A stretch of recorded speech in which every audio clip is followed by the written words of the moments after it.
I flew 12 hours from London to attend my sister's wedding. When I reached the luxury estate doors, my parents physically blocked my path. "You are not invited," they snarled. "Your cheap presence will embarrass us in front of her wealthy new in-laws. Leave right now." I did not cry. I simply turned around and left. 7 days later, my mother called demanding I pay the $39,000 wedding bill because they were broke. She expected me to panic. Instead, I laughed and asked why I would pay a fraudulent bill for a wedding held at an estate I actually owned. Her gasp was the sweetest sound I ever heard. Before I tell you how I dismantled their fake high society lives, let me know where you are watching from in the comments below. Hit like and subscribe if you love seeing toxic families get exactly what they deserve. I am Kendra, and I am 33 years old. The jet lag from my 12-hour flight was practically vibrating in my bones as my driver pulled up to the magnificent wrought iron gates of the Obsidian Estate. It was supposed to be a day of celebration. My 28-year-old sister Chloe was marrying Preston. He was a white man from a supposedly prestigious family with a massive trust fund. My parents, Evelyn and Desmond, had treated this wedding like a royal coronation. For months, they had boasted to everyone in our community about how Chloe was marrying into elite society. They talked about it at church. They bragged about it at their country club dinners. I stepped out of the black sedan, smoothing the wrinkles from my tailored navy dress. I was exhausted but ready to put aside years of family tension to support my sister. I walked up the grand stone steps toward the main entrance, hearing the faint sound of a string quartet playing inside. But before my hand could even reach the brass door handle, the heavy wooden doors swung open. My mother Evelyn marched out, followed closely by my father Desmond. They did not look happy to see me. There was no warm embrace or sigh of relief that I had made the flight in time. Instead, my mother crossed her arms and positioned her body to completely block the entrance. "What are you doing here, Kendra?" my mother hissed. Her voice kept deliberately low so the guests inside would not hear. I stopped on the top step, completely taken aback. "I came for the wedding, Mom. I flew all night straight from a business conference in London just to be here on time." My father stepped forward, his face set in a hard scowl. "You were not invited," he stated coldly. I pulled out my phone. "What are you talking about, Dad? I received the invitation 6 months ago. I said yes. I even sent Chloe a message yesterday saying I was boarding my flight." "That was an automated email list," my mother snapped, snatching the air as if trying to physically bat away my words. "You were never meant to receive it. We cannot have you here today. Look at yourself." Her eyes dragged up and down my body, assessing my simple navy dress and my understated jewelry with blatant disgust. "What is wrong with how I look?" I asked, trying to keep my voice steady, despite the sudden sharp pain in my chest. "You look like you are about to serve the hors d'oeuvres," my mother said cruelly. "Chloe is marrying into a very prominent family today. Preston's parents are wealthy investors. His grandparents are old money. They expect a certain level of class from our side of the family.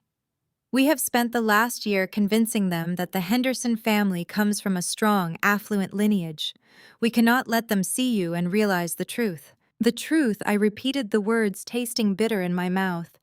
"You mean the truth that your oldest daughter works for a living?" "You are a glorified party planner," my father interrupted, his voice dripping with condescension. "You run around setting up folding chairs and organizing catering for corporate events." "It is embarrassing, Kendra. We told Preston's family that you are an international events consultant who travels too much to attend family gatherings. It was the only way to explain away your lack of real success without making us look bad. If you walk into that ballroom right now looking like a middle-class working woman, they will start asking questions."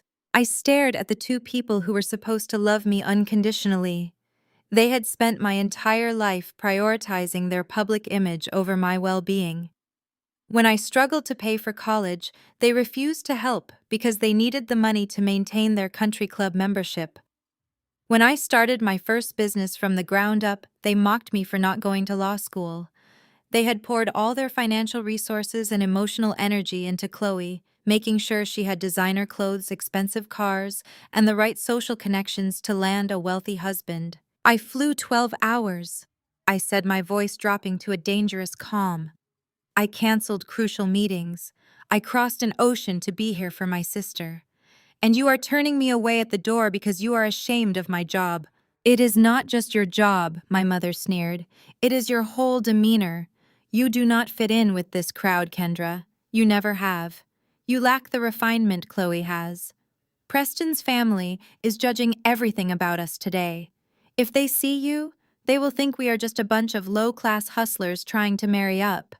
I will not let you ruin your sister's chance to secure a wealthy future. We need this wedding to go perfectly. I stood there silently and felt a cold, hard realization settle deeply into my tired bones.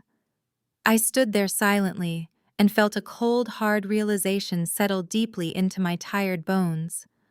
My own parents were guarding the venue doors like angry bouncers, terrified that their eldest daughter would completely contaminate the illusion they had constructed. You are prioritizing a family of strangers over your own flesh and blood, I said, my voice trembling slightly, before I forced it into a steady rhythm. Strangers, my mother! Evelyn scoffed, stepping closer to me with a fierce glare. Preston's family is not just a group of strangers, Kendra. They come from a lineage of old money. His mother sits on the board of the most exclusive country club in the state. Do you understand the magnitude of this union? We are a respectable black family, but marrying into Preston's circle elevates us to an entirely different stratosphere. We will not let your mediocrity drag us back down. I stared at her, feeling the familiar sting of a lifetime of rejection. So I am mediocre because I actually work for a living. I built my life from nothing because you cut off my college tuition to buy Chloe a brand new sports car for her 18th birthday. You said I needed to figure out my own path while you paved hers with gold. Desmond? My father pointed a stern finger at me. Because Chloe was an investment. She knew how to network. She knew how to charm the right people. She joined the right sorority. She went to the right galas. And now she is marrying a man who is going to inherit a massive trust fund. What did you do, Kendra? You dropped out of a perfectly good college to hustle in the service industry. You chose a blue-collar life, and we will not let you drag your sister down to your level. I dropped out because I was starving. I shot back, refusing to back down. I worked 3 jobs just to keep a roof over my head while you paid for Chloe's luxury apartment downtown. I built an events business from scratch. A business my mother laughed, a harsh, mocking sound that echoed off the stone pillars. You call arranging cheap centerpieces and booking budget caterers a business. You are a failed party planner. You are 33 years old, and you have absolutely nothing to show for it. No husband, no status, no wealth. Just a string of stressful gigs for people who cannot afford a real event coordinator. You are a disappointment, Kendra. We pray every single Sunday that you will finally wake up and do something meaningful with your life. We had to lie. Desmond added, his tone shifting from angry to desperate. We had to protect Chloe. We told Preston's mother that you were a highly sought-after international consultant. We told her you were rubbing elbows with European corporate executives. If she sees you standing here in that off-the-rack dress, looking like you have not slept in a week, she will know we exaggerated. She will look down on us. She will look down on Chloe. I crossed my arms, feeling a strange mix of disgust and amusement. So you built this entire wedding on a foundation of lies. You are faking your wealth to impress a group of people who would not look twice at you otherwise. We are securing our legacy, Evelyn hissed, her eyes darting nervously toward the heavy wooden doors to ensure no one was listening. You have no idea the immense pressure we are under today. We invited the mayor. We invited the senior pastor from our church. We invited the board of directors from your father's firm. We need this event to look absolutely flawless. Preston's family paid for nothing. They said it is tradition for the bride's family to host the wedding. We are hosting the event of the decade at the most exclusive venue in the state. Do you know what it took to get the Obsidian Estate for tonight? I knew exactly what it took. It took my approval. But I kept my mouth shut, letting them dig their own grave. We maxed out everything to give Chloe the wedding she deserves, Desmond said, his chest puffing out with false pride. We cannot have a failed party planner walking around the VIP tables making us look like frauds. Preston's parents belong to the most exclusive yacht clubs. They vacation in the Hamptons. They do not associate with blue-collar laborers. Go home, Kendra. Go back to your cheap apartment and your folding chairs. Let your sister have her triumph. You are spending money you do not have to impress people who do not care about you, I said, shaking my head at their delusion. Shut your mouth, Evelyn snapped, stepping forward again. Preston's family cares deeply about Chloe. They have standards. Standards you clearly do not understand. Look at your unpolished shoes. You look like you just finished a shift at a diner. I will not let you ruin my daughter's high society debut. Chloe is stepping into a life of absolute luxury and privilege. She will never have to work a day in her life once that trust fund kicks in. If you actually cared about your sister, you would leave quietly, Desmond said, lowering his voice to a menacing whisper. You would not stand here arguing with us while the ceremony is about to begin. Be a good sister for once in your life and disappear. We will call you next week. We will send you some pictures. But right now, you need to get off this property before someone sees you. They were willing to erase my existence just to maintain a fragile illusion of wealth for a white family they desperately wanted to impress. They had turned my sister into a commodity, and they had turned me into a shameful secret. I was nothing but a terrible permanent stain on their perfect social standing today. The heavy oak doors creaked open behind my parents, and out stepped the groom. Preston looked every bit the part of the wealthy trust fund heir my family so desperately wanted him to be.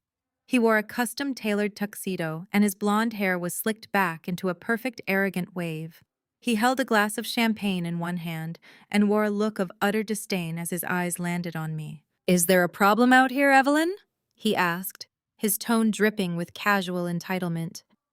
"My buddies from the hedge fund are asking where the bride went. We cannot have the main attraction hiding in the bridal suite while there is a scene happening on the front steps."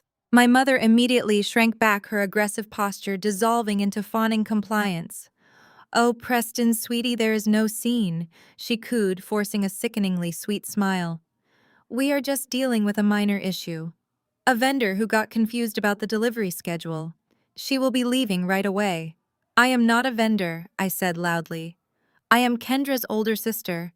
Or at least I thought I was until I showed up to celebrate this monumental family milestone." Preston froze. His pale blue eyes narrowed as he looked me up and down, taking in my understated dress. He sneered and took a slow sip of his champagne. "You are the sister," he asked, his voice laced with amusement. "The famous international consultant who is supposedly closing multi-million-dollar deals in London right now." He let out a harsh laugh. "Well, this is awkward. Evelyn, you told my mother your eldest daughter was a high-powered executive. This woman looks like she should be handing out programs at the coat check." "Preston." "Please," Desmond stammered. "She is just confused. We are sending her home. We do not want her ruining your special day." Preston took another step forward, looking down his nose at me. "Listen clearly, Kendra, or whatever your name is. My family flew in from Martha's Vineyard for this. I have fraternity brothers inside who manage billions of dollars. They expect elegance. They expect high society. They do not expect to see a working class, nobody standing on the front steps of the Obsidian estate, demanding entry. You are a terrible aesthetic mismatch for our brand." "Our brand," I repeated, raising an eyebrow. "You talk about this marriage like it is a corporate merger." "It is a merger of legacies," he stated proudly. "Something a caterer like you would never understand. Chloe is marrying into the elite. We are bringing your family up from the mud and giving you a seat at the table. But that invitation does not extend to the embarrassing relatives. You are a liability to my social standing. People like you could never afford to step foot inside a place like the Obsidian Estate." My parents nodded enthusiastically, completely blind to the blatant disrespect he was showing our entire family line. They were so desperate for his proximity to whiteness and wealth that they eagerly swallowed his insults. They were willing to throw their own daughter away just to bask in the glow of his fake superiority. "Let us make this simple," Preston continued, reaching into his tuxedo jacket. He pulled out a sleek leather money clip and peeled off a crisp $100 bill. He flicked his wrist, holding the money out to me like I was a beggar on the street. "Here is $100, he said, a cruel smirk playing on his lips. "Go call a cab. Buy yourself a cheap dinner somewhere far away from here. Just go away, and do not embarrass my trust fund friends with your pathetic presence. I will not let a failure drag down the most important day of my life. Take the money and disappear, Kendra. Consider it charity from your new brother-in-law. Do not make me call the security guards to have you physically removed." I looked at the $100 bill fluttering in the evening breeze. I looked at my mother, who was nodding encouragingly, urging me to take the bribe and run. I looked at my father, whose eyes begged me to comply and save his fragile ego. And then I looked back at Preston, observing his hollow arrogance and his desperate need to assert dominance over a black woman he deemed beneath him. He thought his skin color and his fake trust fund made him untouchable. I did not cry. I did not scream. I did not slap the dirty money out of his hand. Instead, I smiled. It was a cold, calculated smile that reached all the way to my eyes. "Keep your money, Preston," I said softly, my voice ringing with absolute certainty. "It looks like you are going to need every single penny of it very soon." I turned my back on them, picking up my sleek leather travel bag. Kendra Evelyn called out, a hint of panic replacing her previous anger. "Where are you going?" "I am doing exactly what you asked, Mother," I replied without looking back. "I am leaving you to enjoy the wedding you deserve." I walked down the grand stone steps, my heels clicking rhythmically against the pavement. As I reached the bottom of the staircase, the venue manager, Marcus, stepped out from the shadows of the valet station. He wore a crisp black suit and a discreet earpiece. Marcus had been my most trusted employee for 5 years. He knew exactly who I was, and he had watched the entire interaction unfold from a distance. "Madam CEO," Marcus said quietly, bowing his head slightly as I approached. "Shall I call security to have them removed from the property?" I stopped and glanced back up at the heavy wooden doors where my parents and Preston had just retreated into the opulent ballroom. They were about to feast on Wagyu beef and drink vintage champagne, all under the roof of the empire I had built from nothing. "No," I said, keeping my voice perfectly level. "Let them eat. Let them dance. Let them celebrate their grand illusion." But Marcus listened to me carefully. "Yes, madam," he replied, stepping closer. "I want you to access the billing system right now," I instructed. "Revoke every single family discount applied to this event. Cancel the complimentary champagne upgrade. Remove the waived venue fee. Cancel the discounted catering rate. I want them charged full market price for every napkin, every glass of water, and every second they occupy this estate. Bill the guarantor on file for the absolute maximum amount. Consider it done." Madam Marcus nodded, a sharp smile crossing his face. I slid into the back of my waiting town car. As the driver pulled away from the grand gates of the Obsidian estate, I looked out the tinted window. They thought they had humiliated me. They thought they had protected their fake legacy. But they had just signed their own financial death warrant, and I was going to enjoy watching them drown in it all. 7 days later, the sting of my family's rejection had been entirely replaced by the familiar hum of corporate warfare. I sat at the custom marble desk in my downtown penthouse, overlooking the sweeping skyline of the city. I was not arranging folding chairs or begging for catering gigs. I was finalizing the acquisition of a boutique hotel chain. As the founder and CEO of Obsidian Hospitality Group, I commanded a portfolio worth over $80 million. My empire included luxury event venues, high-end restaurants, and exclusive member clubs across 3 states. I built this from nothing. I stared at the grid of faces on my large monitor. My legal team and the opposing executives were sweating through their tailored suits. They had tried to sneak a hidden liability clause into the merger documents, thinking a 33-year-old black woman would not catch the fine print. They were wrong. "We are not accepting that debt transfer," I said, my voice slicing through the digital static. I read the revised contract. "You attempted to bury $3 million in outstanding vendor liabilities under a subsidiary shell company. If you want Obsidian Group to acquire your sinking ship, you will clear those debts prior to the ink drying. Otherwise, I walk away, and you can explain to your shareholders why you are filing for bankruptcy by the end of the quarter. The opposing CEO stammered, attempting to backtrack and offer a compromise. I cut him off immediately. There is no compromise, I stated flatly, checking the diamond watch on my wrist. You have exactly 2 hours to send over the clean contract. Have a productive morning, gentlemen. I ended the call and leaned back in my leather chair. This was my reality. While my parents scrambled to maintain a fake facade of wealth, I was actively buying up the city. They had spent their entire lives trying to gain access to elite rooms. I simply bought the buildings and decided who was allowed inside. The intercom on my desk buzzed. It was Marcus calling from the estate. Madam CEO Marcus said, his voice crisp and professional. The final accounting for last weekend's wedding is complete. The audit took slightly longer than usual because we had to manually reverse every single family discount and complimentary upgrade as you instructed. What is the final damage? I asked, pulling up the financial dashboard on my secondary monitor. $39,420, Marcus replied. We charged market rate for the premium Wagyu beef, the vintage champagne tower, the extended overtime for the waitstaff, and the damages to the bridal suite. They apparently broke a vintage mirror during a drunken argument. The invoice was generated and sent to the guarantor on file at exactly 8 this morning. I smiled, tapping my manicured nails against the marble desk. Perfect. Have they attempted to process the payment yet? Marcus let out a dry chuckle. They tried, madam. The credit card on file declined immediately. Insufficient funds. Our automated system sent them the standard notice of default. The grace period expires in 48 hours before it is escalated to our legal department for collection. Leave it exactly as it is, I instructed. Do not reach out to them personally. Let the system do its job. I want them to feel the panic. Understood, Madam CEO. Have a wonderful day. I disconnected the line and took a sip of my black coffee. $39,000.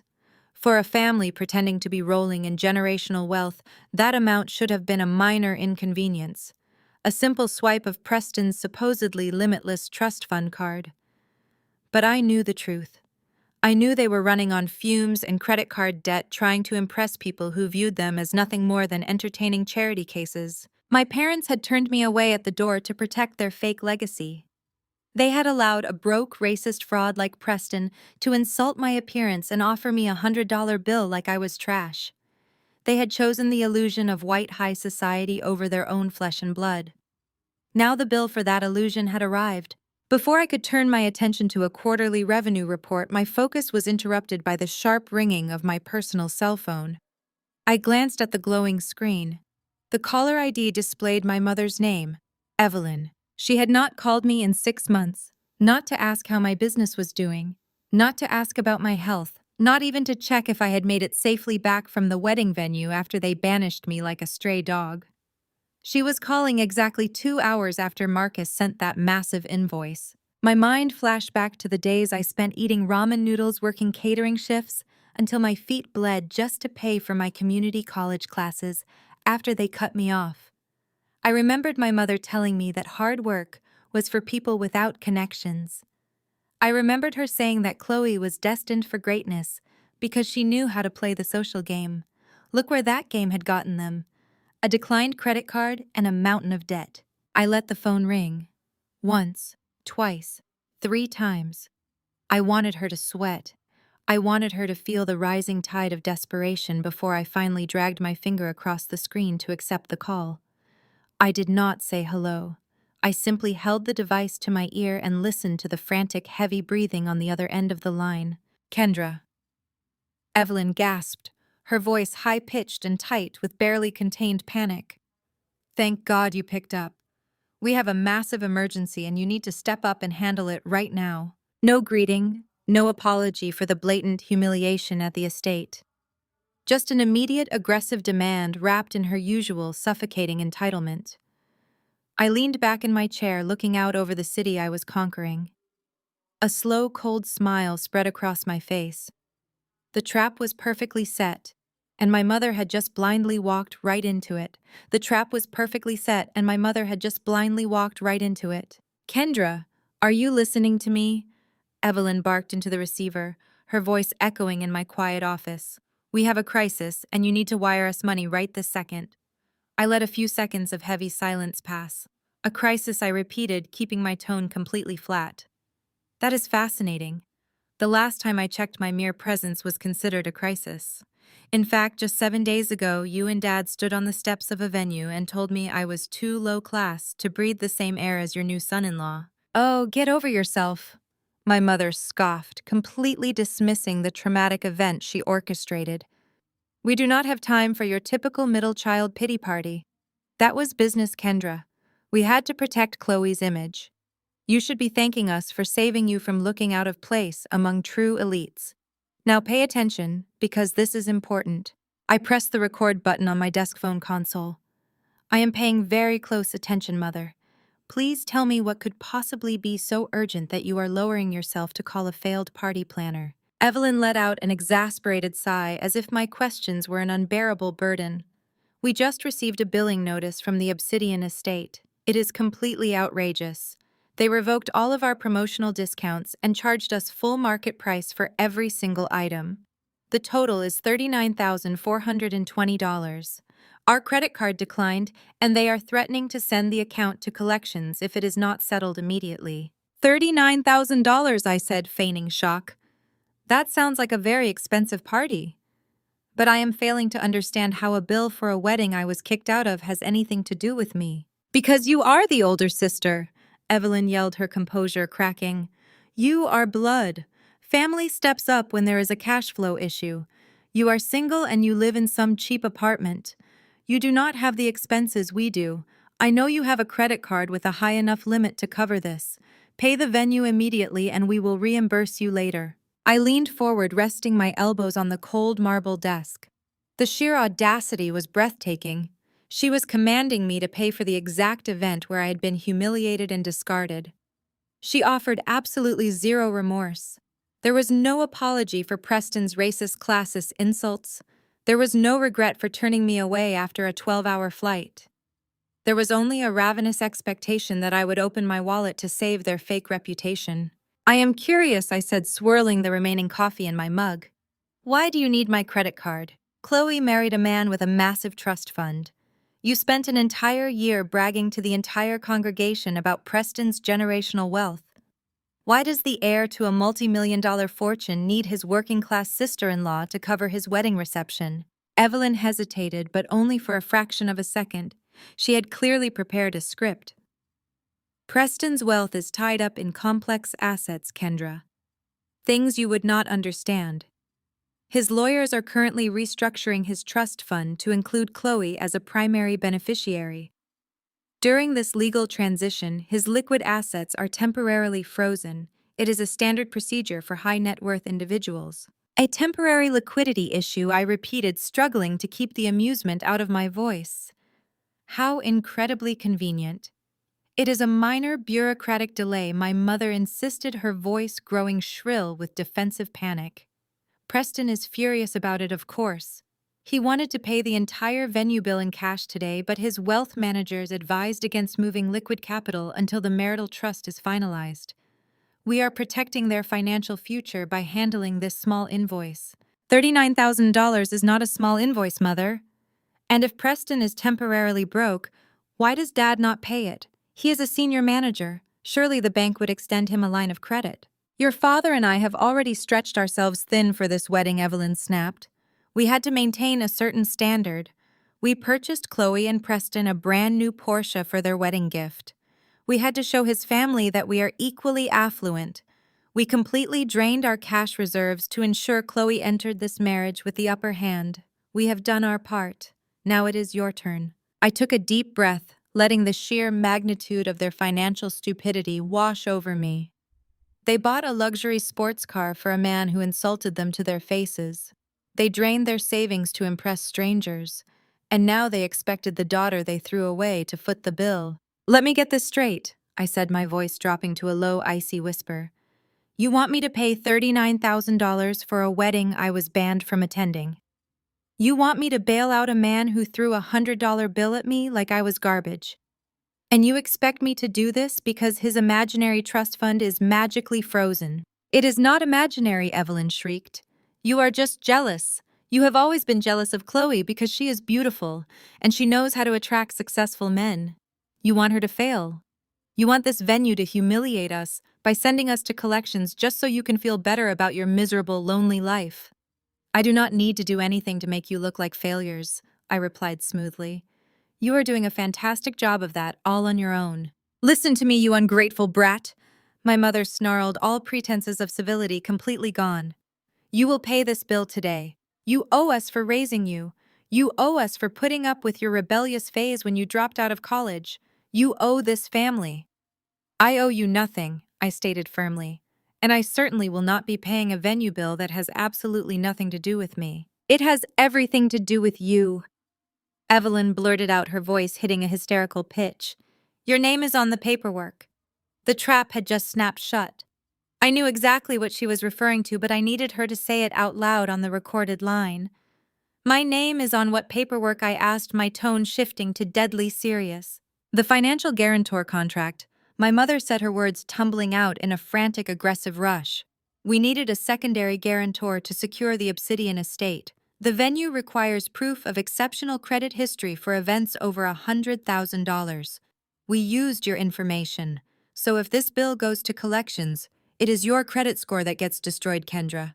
You are legally responsible. She sounded so triumphant. She actually believed she had cornered me. She thought she had cleverly manipulated the system to force my hand.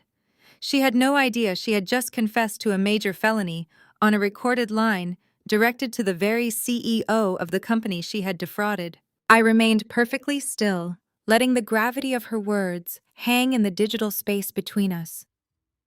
You used my information, I asked, injecting just enough feigned panic into my voice to keep her talking. How is that even possible, Mother? You do not have my current banking details. There was a scuffling sound on the other end of the line. The phone was being wrestled away. Then my father Desmond's booming voice came through the speaker. He sounded furious, impatient, and completely oblivious to the legal trap he was walking into. Stop playing dumb, Kendra, Desmond barked. We did what we had to do for this family. Your mother and I needed a clean credit profile to secure the Obsidian estate. Our debt-to-income ratio was temporarily skewed because we were liquidating assets for Chloe's dowry. We needed a guarantor with an impeccable financial record. You owe your pristine credit score to us anyway. We raised you. So you committed fraud, I stated plainly, ensuring the recording captured every single syllable. It is not fraud if it is family, Desmond countered, his tone dripping with arrogant justification. Do not use those dramatic legal terms with me, young lady. I am your father. We had your old Social Security card from when you applied for that useless community college financial aid. We simply provided it to the venue coordinators along with some updated employment information we found on your LinkedIn profile. And the signature, I asked, my voice dropping to a quiet, dangerous register. The Obsidian estate requires a physically signed and notarized guarantor contract for any event exceeding a $50,000 base budget. How exactly did my signature end up on a legally binding financial document? I signed it, Desmond admitted with a scoff, as if forging a signature was as trivial as borrowing a cup of sugar. I have been signing your permission slip since you were in kindergarten, Kendra. I know the loops and curves of your handwriting better than you do. The notary is a brother from our church. He owed me a favor for getting his nephew a job at my firm. He stamped the paperwork without asking questions. It was a victimless shortcut to ensure Chloe had the venue she deserved. I stared at the recording software running on my screen, watching the audio waves spike with every incriminating word he uttered. He had just confessed to identity theft, wire fraud, and conspiracy. He even implicated a corrupt notary in the process. The sheer, arrogant stupidity of it all was almost poetic. They were so blinded by their pursuit of white high society approval that they believed the law simply did not apply to them. A victimless shortcut. I repeated, allowing a sharp edge of disbelief to slice through my calm facade. Dad, you just attached my name and my social security number to a $39,000 debt. A debt you have absolutely no intention of paying. We fully intended to pay it, Desmond snapped defensively. We expected Preston's trust fund to cover the final incidentals. But since his wealth managers are playing hardball during the transition, you are going to handle it. You are going to log on to the payment portal right now and type in your credit card number. It is $39,000, Kendra. If you actually saved your pennies from whatever little catering gigs you run, you can afford it. And if I refuse, I challenged, leaning closer to the speakerphone. What happens if I let the Obsidian estate send this fraudulent contract straight to collections? Desmond let out a dark, menacing laugh.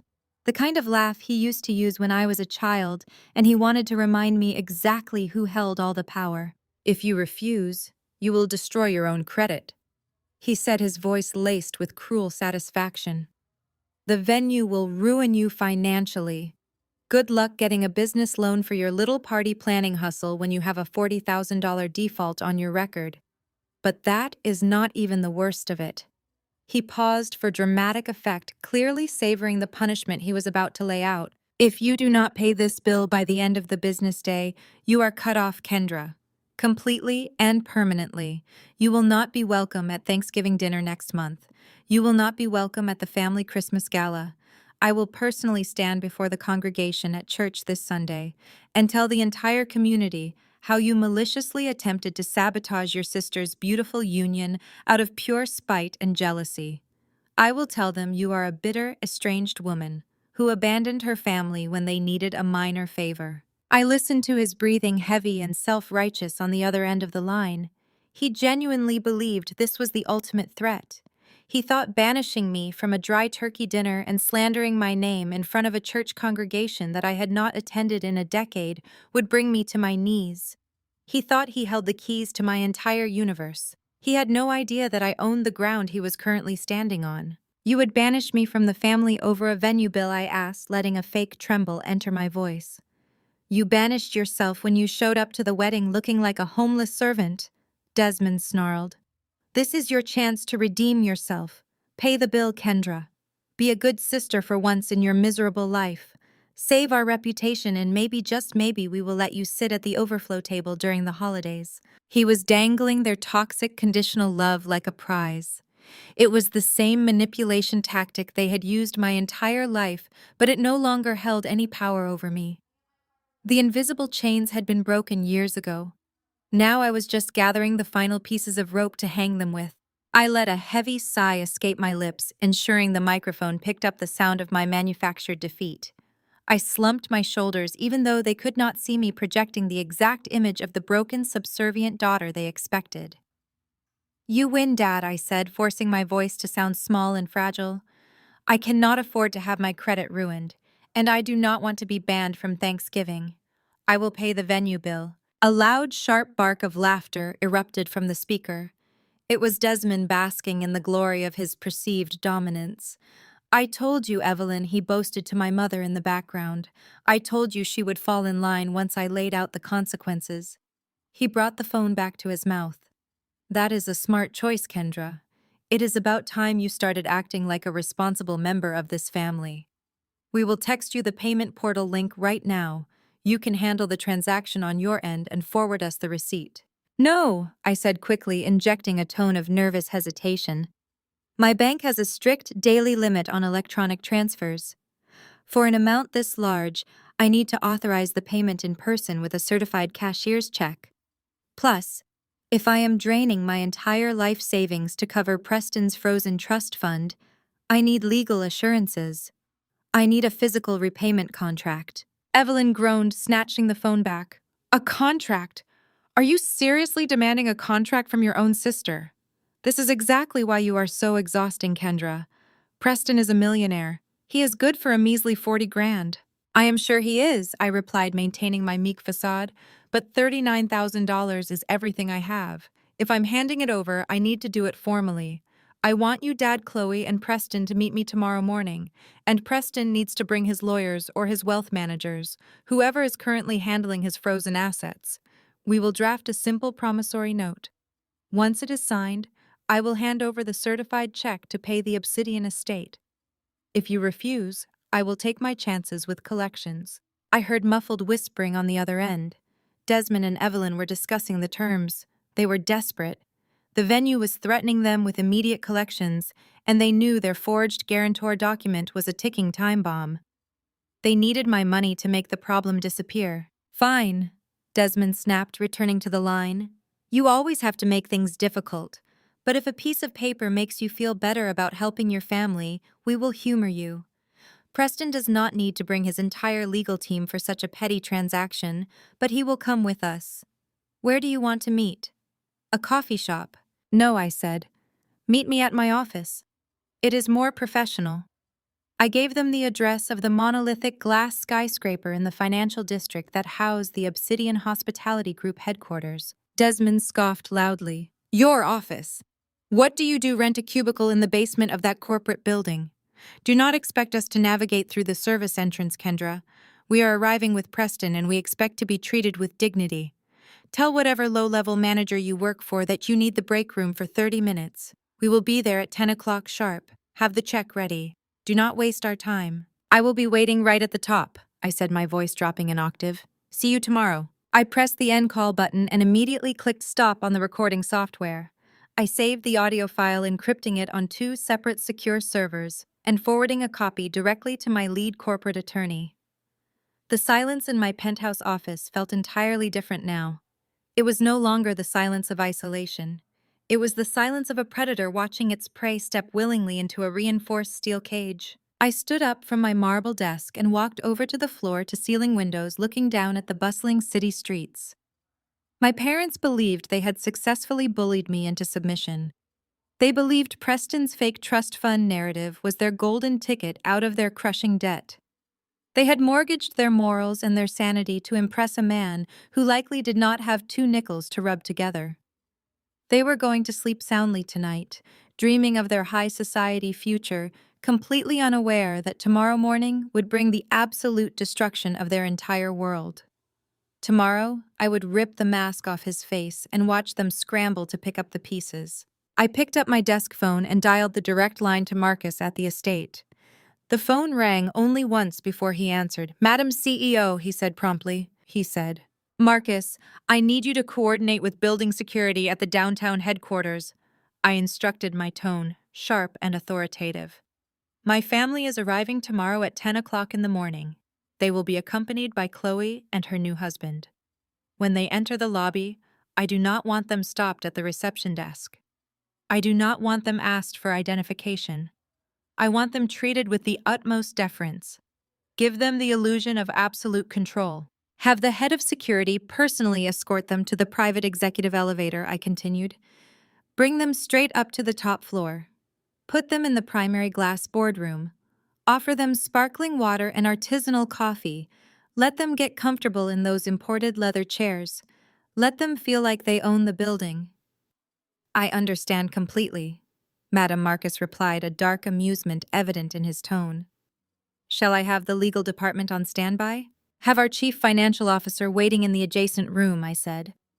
And contact the Economic Crimes Division of the local police precinct. I have a contact there, Detective Rollins.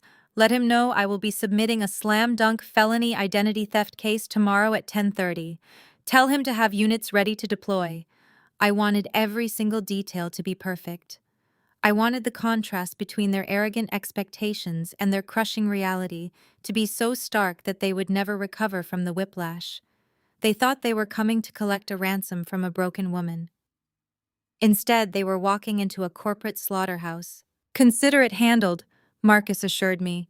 It will be a flawless execution. I disconnected the call and turned back to my desk. My parents wanted to play high society. They wanted to pretend they were untouchable elites dealing with a peasant daughter. Tomorrow, they would get exactly what they asked for. They would get a front row seat to real wealth, real power, and real consequences. The bait was taken. The trap was set. Now all I had to do was wait for the morning sun to rise. I watched the live security feed from my monitor as my family pulled up to the Obsidian Hospitality Group headquarters. Desmond wore his church suit. Evelyn clutched a designer handbag purchased on credit. Chloe stepped out exhausted from her fake honeymoon phase. Preston emerged, adjusting his tie with an air of unearned superiority. They stood on the sidewalk, craning their necks to look up at the 70-story monolith I owned. They pushed through the revolving glass doors and strode into the grand marble lobby. The camera feeds picked up crisp audio. I leaned forward, resting my chin on my hands. This place is so incredibly flashy, Evelyn muttered. It is incredibly tacky. Real wealth, whispers Chloe. It does not scream through 50-foot ceilings. This is exactly the kind of nouveau riche establishment that caters to people trying too hard. I bet Kendra works in some windowless basement doing data entry for whatever event planner rents space here. Preston scoffed, stepping ahead with his chest puffed out. Let me handle this, Evelyn. These corporate drones only respond to authority. I know the regional vice president managing the commercial leases here. Arthur Vance and I played squash at the country club. I will have him pull strings if your sister delays handing over the money. Arthur Vance did not exist. I had created the fictional regional vice president name as a dummy profile for spam emails. The fact that Preston was confidently name-dropping a ghost proved exactly how pathological his lying truly was. They approached the main reception desk where my two senior concierges were stationed. Preston did not wait for a greeting.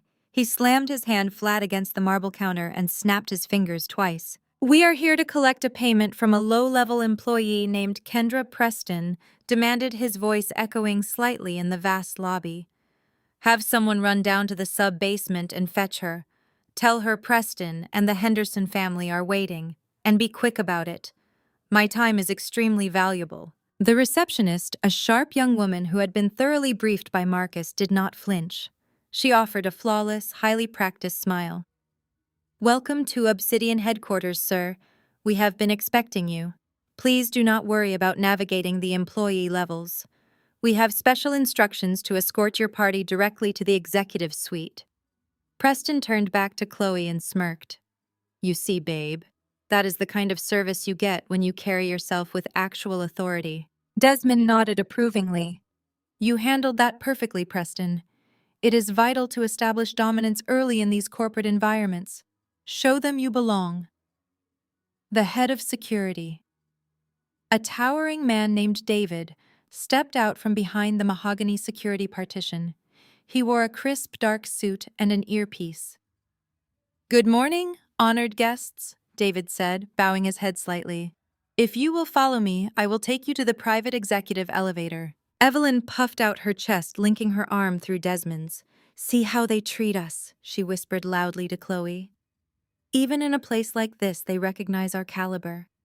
Kendra probably begged her manager to let us use a decent room just so she would not be completely humiliated." David led them past the security turnstiles, completely bypassing the ID check protocol. He swiped his master key card, and the brushed steel doors of the VIP elevator slid open. The family stepped inside, pressing themselves against the glass back wall that looked out over the city. As the elevator began its rapid ascent, Preston crossed his arms and looked at the digital floor display ticking upward. "We are going all the way to the top floor," he noted, sounding mildly surprised. "They must keep the temporary conference rooms up there for the entry-level staff to use when they need to sign termination papers." Chloe laughed, leaning her head against Preston's shoulder. "I just want to get this over with. The smell of this building is giving me a headache.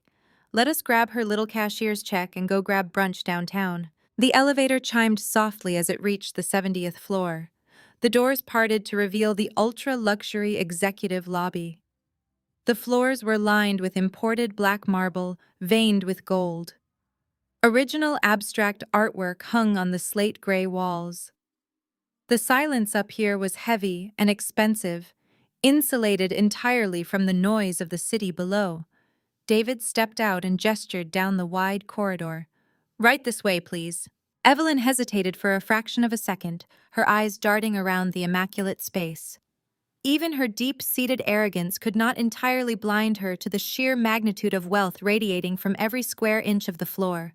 But her ego quickly overrode her common sense. She lifted her chin and marched forward following the security chief. They were guided to the end of the hallway where massive double-glass doors stood open. Inside was the primary boardroom. It featured a 30-foot-long polished mahogany table surrounded by 24 ergonomic leather chairs. Floor-to-ceiling windows offered a breathtaking panoramic view of the entire sprawling city. David gestured to the plush seats at the near end of the table. "Please make yourselves comfortable. Madam CEO will be with you shortly. Can I arrange for some sparkling water or artisanal coffee while you wait?" Preston waved him off without looking at him. Just sparkling water. And make sure it is chilled. David nodded once. Right away, sir. He stepped out, pulling the heavy glass doors shut behind him. The electronic lock clicked, echoing through the massive space. Preston sat down, placing his expensive shoes directly on the table edge. They thought they had won. They were completely unaware that every word was currently being recorded by hidden microphones. They had no idea they were sitting in the belly of the beast. Today would be their absolute ultimate ruin. I watched them through the tinted two-way glass of my adjoining private office for exactly 3 minutes. I watched Preston tap his phone against his thigh. I watched Chloe reapply her lip gloss. I watched my parents lean back with expressions of utter entitlement. Then I pushed open the concealed door connecting my office directly to the head of the boardroom. The door clicked open. The sound was subtle, but it was enough to make all 4 of them turn their heads. I stepped into the room. I was not wearing a cheap navy dress this time. I wore a tailored crimson power suit that cost more than my parents' current mortgage. My hair was pulled back into a flawless chignon. I walked with the slow, measured pace of a woman who owned the room. I did not look at them immediately.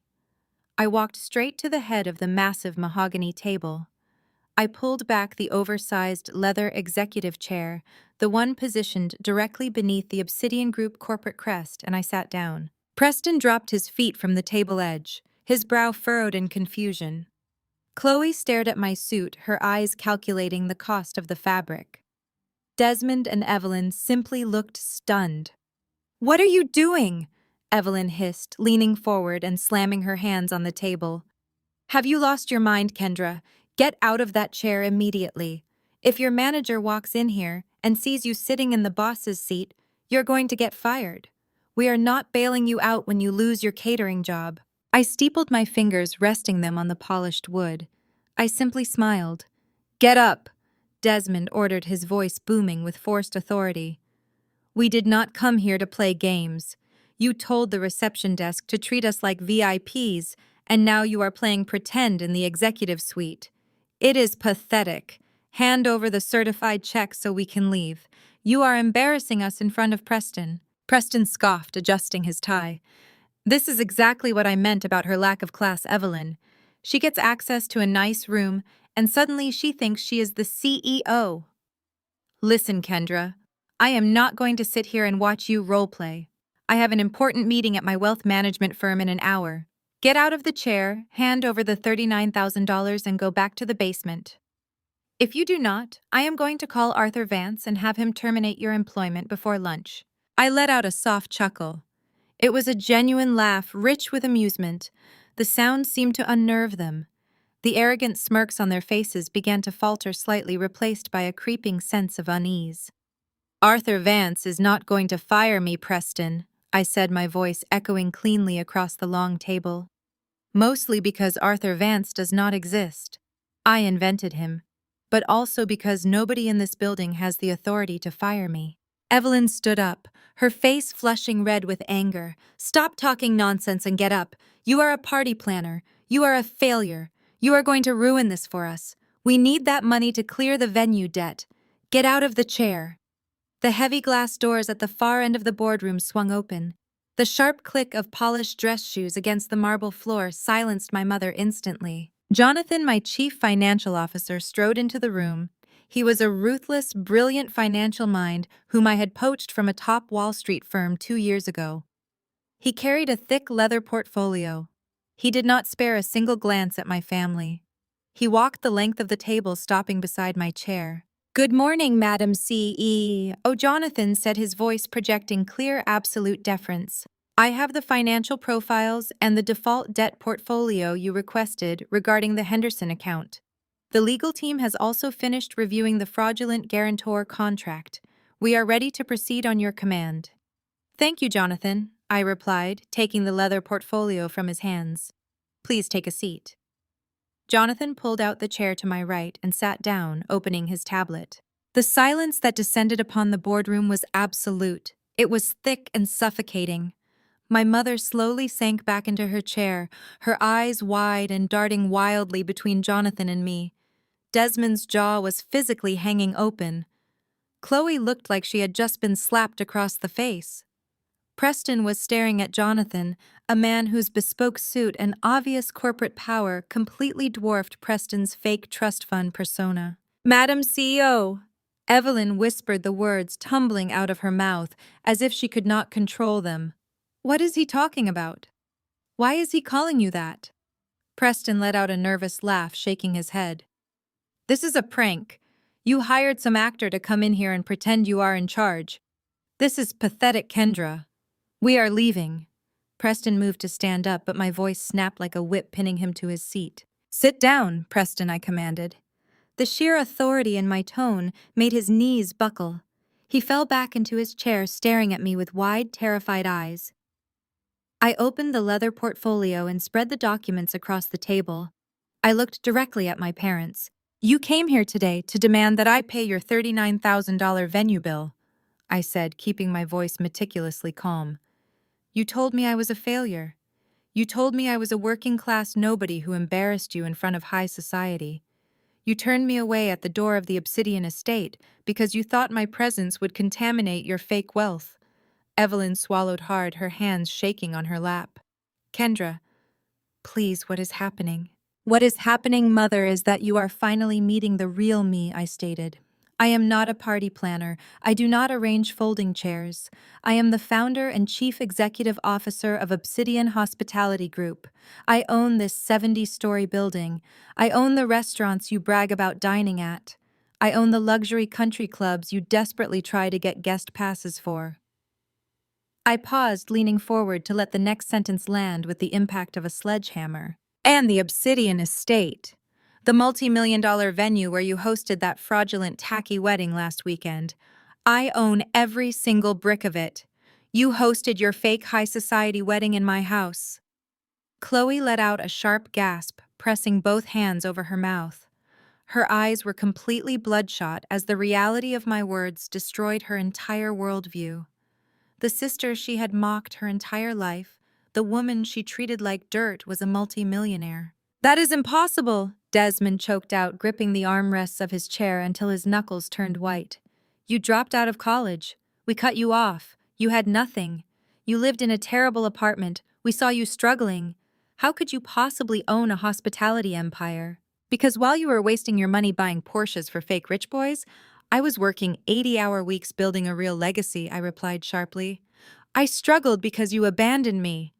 But I took that struggle and I weaponized it. I built a corporate machine that generates more revenue in a single afternoon than this entire family has seen in 3 generations." Preston was physically trembling now. The arrogant sneer was entirely gone. He looked like a cornered animal, realizing he had just insulted the most powerful person in the room. He looked at Jonathan, then back at me, his chest heaving with panic. "You own the estate." Preston stammered, his voice cracking. "You are the CEO." "Yes, Preston," I smiled, showing all my teeth. "And you are a guest in my boardroom, drinking my water.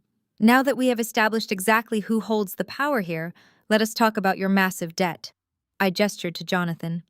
My chief financial officer nodded and slid a thick red folder across the polished mahogany table. It stopped squarely in front of Preston. The arrogant groom flinched as if the folder was a loaded weapon. "You see, Preston, when my parents proudly announced Chloe was marrying into old money, I did what any responsible corporate executive would do," I said, projecting my voice so every syllable struck like a hammer. "I ordered a comprehensive financial background check. If a man is going to marry my sister and insult me on the steps of my own property, I need to know exactly who I am dealing with."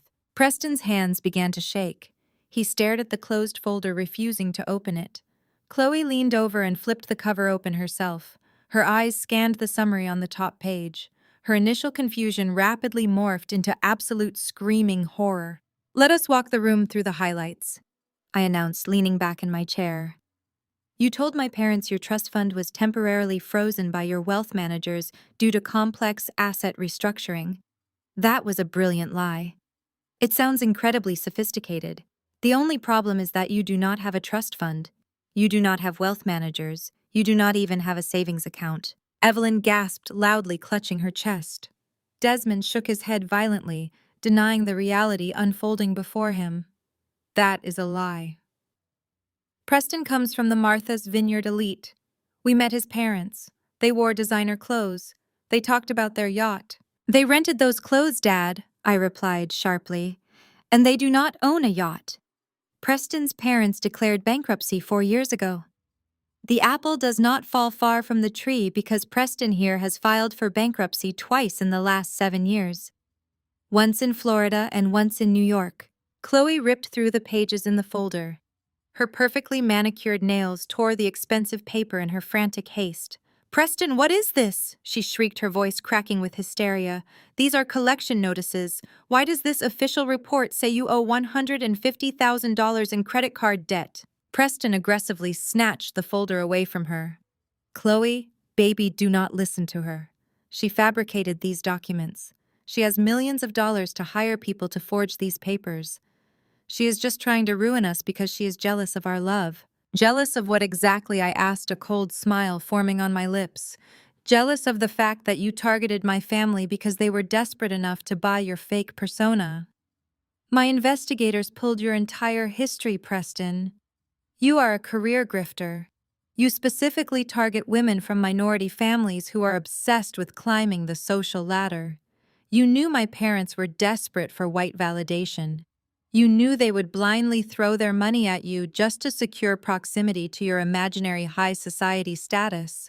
"That is slander," Preston yelled, jumping up from his leather chair. His face was purple with rage and terror. "I can sue you for defamation. I have powerful connections in this city. Sit down before I have security drag you out of this building by your hair," I commanded, my voice echoing off the glass walls. Preston collapsed back into his seat immediately, his false bravado entirely shattered. "You have no connections. You have a mountain of debt from funding a lifestyle you cannot afford. You married Chloe because you thought my parents were loaded. You thought you could bleed them dry to pay off your creditors. You expected them to buy you a house, pay for your lavish wedding, and fund your non-existent business ventures." Chloe let out a guttural, agonizing sob. The golden child facade shattered completely into a million irreparable pieces. She pressed her hands against her head, messing up her perfectly styled hair. "You told me we were moving to a penthouse next month," she screamed at Preston, tears streaming down her ruined makeup. "You said we were spending our honeymoon in the Maldives once the lawyers released your funds. You let my parents buy you a Porsche.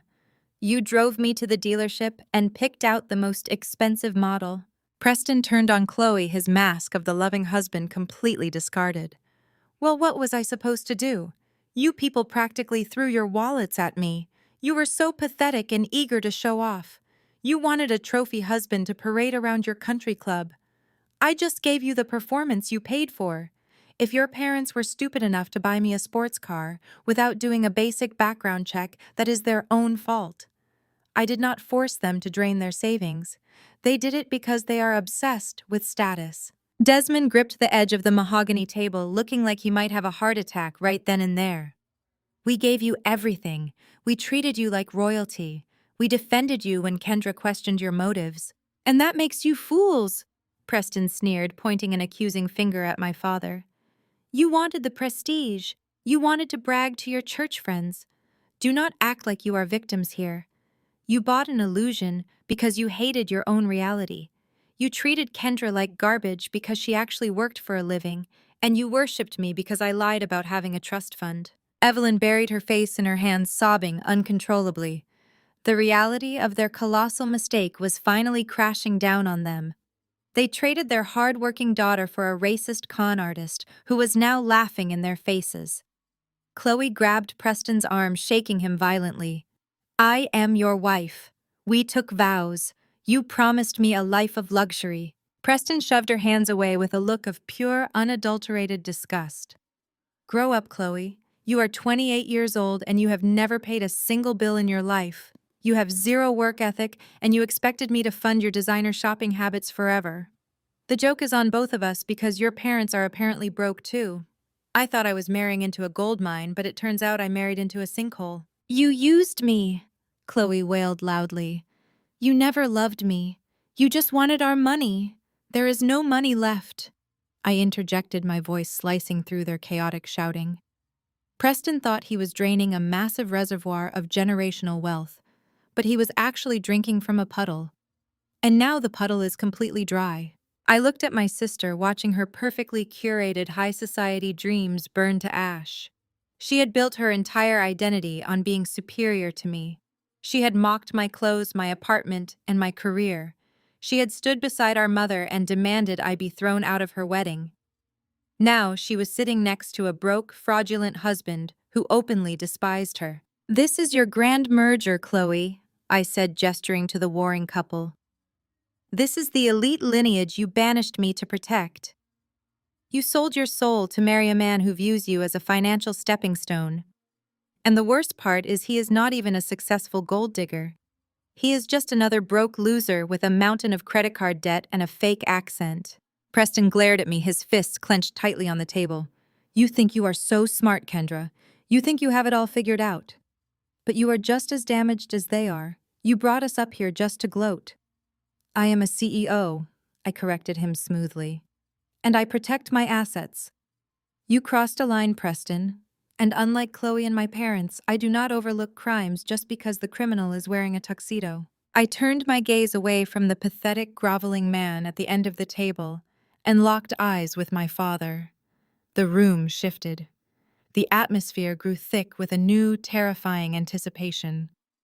Preston and Chloe were merely the warm-up act. The main event was sitting right across from me. "You both look remarkably pale," I noted, leaning back in my heavy leather chair. Evelyn was clutching the edge of the mahogany table as if it were a life raft. Desmond refused to meet my eyes, staring instead at the polished surface.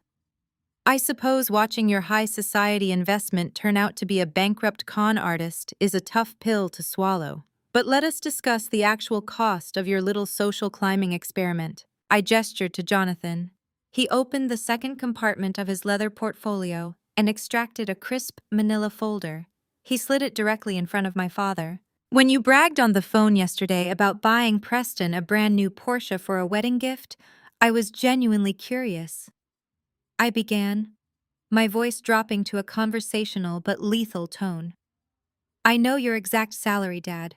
I know Mom spends every extra dime maintaining her wardrobe for church functions and country club luncheons. You have always lived right at the edge of your means. So how does a middle management director and a suburban socialite suddenly produce $150,000 in liquid cash to buy a luxury sports car for a stranger?" Desmond swallowed hard. A bead of sweat rolled down his temple. "We had savings," he muttered, his voice lacking any of its usual booming authority. "We made strategic investments over the years. We prepared for Chloe's future." "Stop lying!" I snapped, the sharp sound making my mother flinch. "You do not have savings. You have never had savings. You spent my college fund on Chloe's debutante ball. You blew through your retirement accounts to keep up appearances. So I had my financial team do a little digging into the public records. Public records are so incredibly revealing." I nodded at the manila folder. "Open it, Dad. Show the room your brilliant strategic investment." Desmond kept his hands firmly in his lap. He looked paralyzed. Evelyn let out a choked whimper, her eyes darting toward the closed folder like it contained a bomb. "Since you are feeling shy, I will read it for you," I said, pulling a duplicate sheet from my own stack. "4 months ago, you took out a massive high-interest second mortgage. You used a predatory lending firm because traditional banks took one look at your debt-to-income ratio and laughed you out of the lobby. And what collateral did you use to secure this desperate high-risk loan?" I paused, letting the silence stretch out until the tension was nearly unbearable. "You mortgaged the historic Henderson house in the West End?" I stated, the words dropping like lead weights into the room. Chloe gasped, turning to look at our parents in absolute horror. "The house on Elm Street," she whispered. "You mortgaged Grandpa's house. That house was the absolute crown jewel of our family." I continued, my voice rising with righteous fury. "Grandpa Henderson bought that property in cash during the civil rights movement. It was a beacon of Black excellence in our community. Our family hosted civil rights leaders in that living room. We held 50 years of Thanksgiving dinners in that backyard. It was the one piece of true generational wealth this family possessed." And you secretly signed it over to a predatory lender to buy a German sports car for a white con artist who despises you. We were going to pay it back. Evelyn cried out, tears finally spilling over her heavily powdered cheeks. It was just a temporary loan. We thought Preston would integrate us into his family portfolios. We thought the networking opportunities would bring your father a massive promotion. We were investing in our legacy, Kendra. You destroyed your legacy, I yelled, slamming my hand on the table. The sharp crack echoed through the glass walls. You took 50 years of Black history, 50 years of Grandpa Henderson's, blood, sweat, and tears, and you traded it for a fake seat at a white aristocratic table. You sold your soul for a country club membership that Preston could not even afford to sponsor you for. Desmond buried his face in his hands, his broad shoulders shaking. It was a calculated risk, he mumbled into his palms. We had to make a splash. We had to show them we belonged. You do not belong, I retorted coldly. And now you do not even belong in your own home. I slid another document across the table. This one was printed on bright pink paper, the color of absolute financial doom. You missed the first 3 payments on that predatory loan, I explained, watching my parents completely unravel. The interest rate ballooned, the penalties compounded. You drained the last of your checking accounts trying to buy the floral arrangements for the wedding, hoping you could just hold off the bank until Preston's imaginary trust fund cleared. But that pink slip arrived at the West End house 2 days ago. Evelyn let out a loud, agonizing wail. She grabbed Desmond's arm, shaking him frantically. Tell her it is a mistake, Desmond. Tell her we have a grace period. There is no grace period, I said, staring at them with absolute zero pity. That is a formal notice of default and intent to foreclose. The bank is seizing the Henderson legacy home. Next Tuesday, the sheriff's department is going to arrive at the property. They are going to change the locks.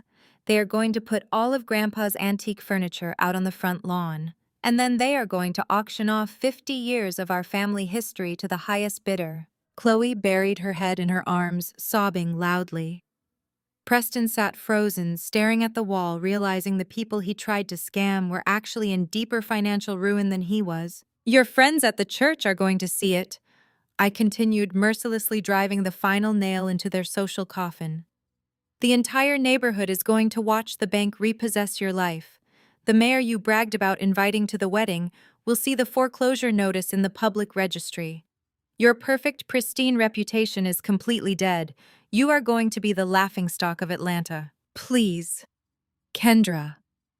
Evelyn begged, sliding out of her chair and dropping to her knees on the marble floor. Please, you have to save the house. You have millions. You own this entire building. You can write a check right now and make the bank go away. We are your parents. You cannot let them take your grandfather's house. It is your heritage, too. You lost the right to call it my heritage when you banned me from the family to protect your fake image, I replied, looking down at my mother groveling on the floor. You gambled my heritage on a shiny car for a loser. You made your bed, Evelyn. Now you get to sleep on the street. The air in the boardroom was thick with despair. My parents were completely broken, stripped of their arrogance and their fake wealth. But the execution was not over. They had committed a crime against me to fund this disastrous charade, and it was time to address the felony they had so casually confessed to on the phone. I gestured to Jonathan once again. He reached into the final compartment of his portfolio and withdrew a single piece of thick parchment paper encased in a clear plastic sleeve. He placed it gently on the table right next to the pink foreclosure notice.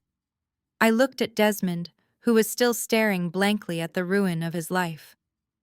Look at that document, Dad, I instructed, my voice devoid of any warmth. Pick it up and look at the signature line. Desmond slowly reached out his trembling fingers, brushing against the plastic sleeve. He stared at the ink on the page. It was the financial guarantor contract for the Obsidian estate. The document that secured the $39,000 wedding reception. Right at the bottom, perfectly mimicking the loops and curves of my handwriting, was my forged signature alongside my old Social Security number. You told me on the phone yesterday that forging my signature was a victimless shortcut, I said, leaning forward so my presence dominated his field of vision. You bragged about how easy it was to use your church friend to notarize a fraudulent document.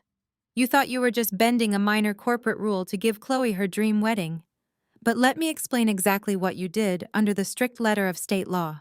I stood up from my chair and began to slowly pace the length of the glass boardroom.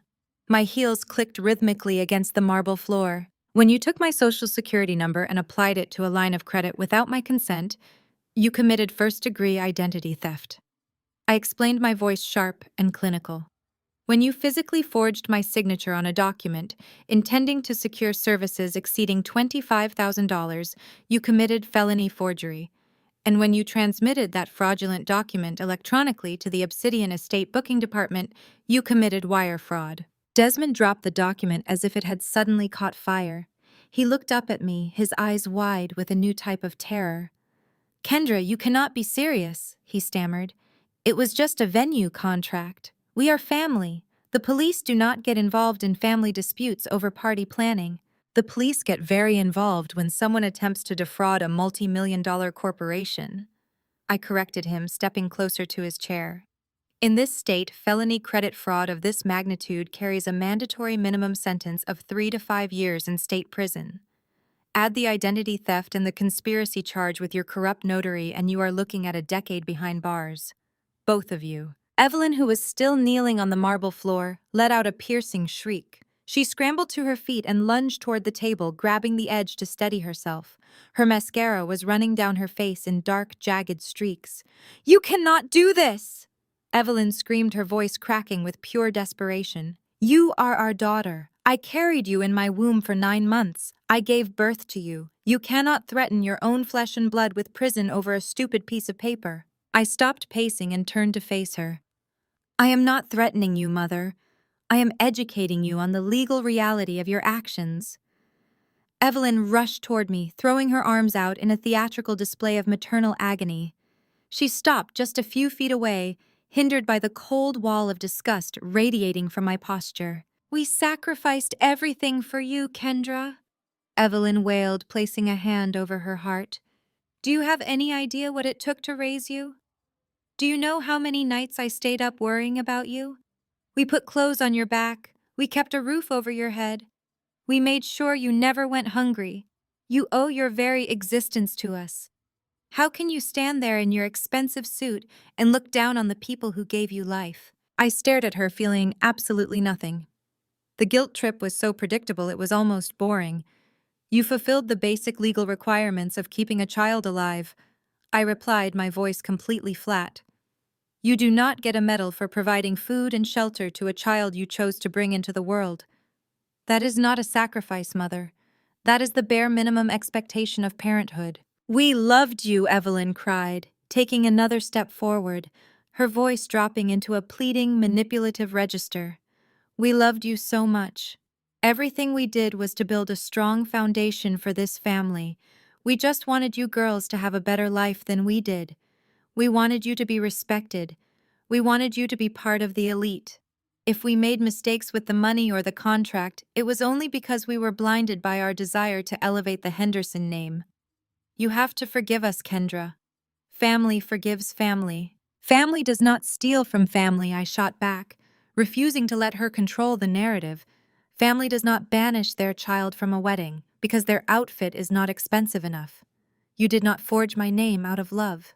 You forged it because you are obsessed with white validation, and you needed a scapegoat to foot the bill when your own pockets turned up empty. You did not sacrifice for me. You sacrificed me. You threw me to the wolves the moment you realized my college tuition was interfering with Chloe's luxury lifestyle." Desmond stood up, his hands raised in a placating gesture. "Kendra, please listen to your mother. We are begging you. We will do whatever it takes to make this right. We will pay you back every single cent of that $39,000. Just give us time. Give us a payment plan. Please do not hand that contract over to the authorities. If I go to prison, I will lose my job. I will lose my pension. We will have absolutely nothing left." "You already have nothing left, Dad," I stated coldly, looking between the two of them. "The bank is taking your house. Your son-in-law is a broke con artist who is planning to divorce Chloe the second he realizes there is no trust fund to drain. Your social standing is entirely eradicated. The only thing you have left is your freedom. And you handed me the keys to that freedom the moment you forged my signature. Evelyn began to hyperventilate, clutching her chest as she leaned heavily against Desmond. You are a monster, she gasped, her eyes filled with venomous betrayal. You are a cold, heartless monster. We raised a sociopath. No normal human being would sit in a glass tower and orchestrate the absolute destruction of her own parents. You planned this all along. You set us up to fall. I did not force you to sign my name to a fraudulent contract, I replied, my voice perfectly steady. I did not force you to take out a predatory loan on Grandpa's house to buy a sports car for a grifter. I did not force you to block the venue doors and treat me like garbage. I simply stepped back and allowed you to face the consequences of your own arrogant decisions. The air in the room was suffocatingly tight. Chloe was still crying softly at the end of the table, entirely broken by the collapse of her high society fantasy. Preston was staring at the door, clearly calculating whether he could make a run for the elevators before security stopped him. And my parents stood before me, stripped of every single illusion they had ever constructed, completely at the mercy of the daughter they had discarded. A monster, I echoed, tilting my head as I looked at the woman who gave birth to me. You think a monster is someone who holds criminals accountable for their actions? Let me tell you what a real monster looks like, Evelyn. I walked slowly around the massive mahogany table, placing myself directly between my parents and the heavy glass doors. I wanted them to feel physically cornered, just as they had cornered me emotionally for the past 3 decades. A monster is a mother who empties her eldest daughter's college savings account to buy custom floral arrangements for a debutante ball, I said, my voice ringing with absolute clarity. Oh yes, I knew about that. I knew exactly why my tuition check bounced during my sophomore year. I remember sitting in the financial aid office, utterly humiliated, begging for an extension while you claimed times were tough and the economy was shifting. You cried on the phone and told me I needed to pull myself up by my bootstraps. But the truth was, you needed a grand centerpiece for Chloe's coming out party. You forced me to take out predatory student loans. You forced me to work 3 separate minimum wage jobs until my hands blistered and my grades suffered. You financially crippled me before I even reached my 20s, just so you could sip champagne with local politicians and pretend you belonged to the black elite. Evelyn opened her mouth to protest, but no sound came out. The sheer accuracy of my accusation paralyzed her. And let us talk about your profound parental love, Desmond. I continued, turning my attention to my father, whose eyes were fixed firmly on his expensive leather shoes. Love is not hiding your child in the shadows because she chose to build a business with her bare hands instead of begging for a corporate desk job to impress your fraternity brothers. Love is not attending every single one of Chloe's sorority galas while entirely ignoring my business launch. For 10 years, I was the ghost of the Henderson family. I was the cautionary tale you whispered about at church. You only acknowledged my existence when you needed a convenient scapegoat to make your youngest daughter look better by comparison. I was not your child. I was a prop in your pathetic social theater. I placed both hands on the table, leaning in close enough to see the beads of sweat forming on my father's forehead. You want to talk about sacrifices? I asked, lowering my voice to a dangerous whisper. I sacrificed my youth, trying to earn a single drop of validation from 2 people who were fundamentally incapable of giving it. I sacrificed my peace of mind, believing your toxic narrative that I was somehow defective because I did not care about designer labels or country club memberships. You systematically abused my trust. You manipulated my loyalty. You drained my self-worth so completely that it took me years of therapy and relentless grinding in the corporate world to realize the problem was never me. The problem was always your insatiable, ravenous greed. Desmond shook his head weakly, attempting to mount a defense. We pushed you because we knew your potential, Kendra. We wanted you to be strong. We wanted you to be ready for the harsh realities of the world. You wanted me to be subservient, I snapped, cutting him off entirely. You wanted me to fail so you could feel superior. But I did not fail. I surpassed you in every conceivable metric, and that terrified you. It terrified you so much that you had to create a fictional international consultant persona for me, just to justify why your supposedly successful daughter wanted absolutely nothing to do with you. I stepped back, sweeping my gaze across the entire room, taking in Chloe, who was still weeping softly, and Preston, who looked like he wanted the floor to swallow him whole. But nothing, absolutely nothing, compares to the sheer unforgivable cruelty of what you did exactly 7 days ago. I stated the memory of that evening, fueling the fire in my chest. I worked 80-hour weeks. I closed international mergers that most executives only dream about. I boarded a red-eye flight from London running on zero sleep just to stand by my sister on the biggest day of her life. I showed up with a gift and an open heart, ready to put decades of abuse behind me. I paused, letting the silence stretch, amplifying the weight of my words. And what did you do? You barricaded the doors of my own property. You looked at my tailored dress and told me I looked like a servant. You told me my presence would contaminate the air your precious elite guests were breathing.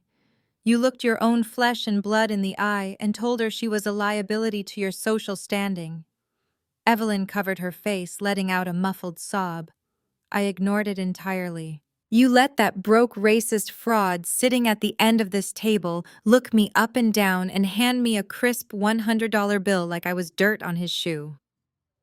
I continued, pointing a sharp finger directly at Preston, who visibly flinched. You nodded along while he called me a working-class nobody. You smiled while he told me to take a cab and buy a cheap dinner so I would not embarrass his imaginary billionaire friends. You threw away your own daughter to protect a lie. You chose a fake trust fund over a real family. The magnitude of their betrayal hung in the air, undeniable and absolute.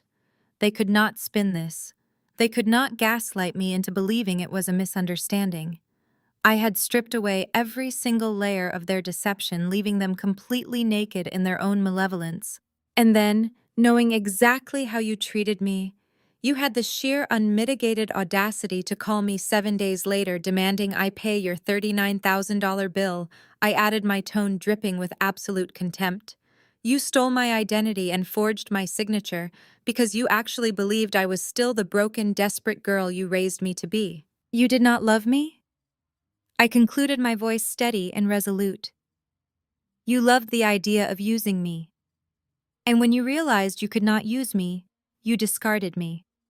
Then when the bill came due for your spectacular failure of a social climbing experiment, you dug through my trash, stole my identity, and committed a federal crime to save your own skin.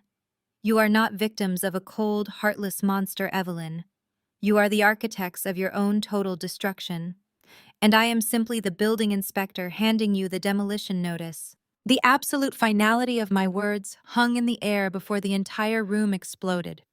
The fragile alliances that had held this toxic family together for decades shattered into a million jagged pieces. They no longer had a common enemy to unite against. I was untouchable.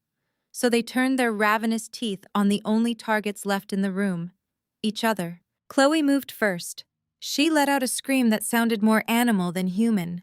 She launched herself across the mahogany table, completely abandoning any pretense of elegance. She grabbed Preston by the lapels of his tuxedo jacket and yanked him half out of his leather chair. You lied to me! Chloe shrieked, shaking him violently. Her manicured fingernails dug into his fabric. You told me you were an heir. You told me your mother was buying us a penthouse. I gave up 3 years of my life playing the perfect devoted girlfriend to a man who is actually a bankrupt fraud. You ruined my life, Preston. Preston shoved her back hard. Chloe stumbled backward, hitting the edge of the table. He stood up, brushing off his jacket with a look of utter revulsion. I ruined your life, Preston yelled, his voice echoing sharply against the glass walls. You ruined your own life, Chloe. You were so desperate to marry a white man with a trust fund that you never bothered to ask basic questions about my portfolio. You spent every single day demanding expensive dinners and designer bags. I had to max out 6 different credit cards just to keep up the illusion, because if I stopped spending money, you would throw a massive tantrum. You are a shallow gold digger who dug in the wrong mine. Do not act like you are a victim. Chloe lunged at him again, swinging her hands wildly. She slapped him hard across the face. The sharp crack rang out loudly. Preston grabbed her wrists, twisting them until she cried out in pain. He shoved her back into her chair and pointed a shaking finger at her face. "Touch me again and I will call the police myself," Preston snarled. "You and your entire pathetic family are about to be homeless. I am filing for divorce the second I leave this building.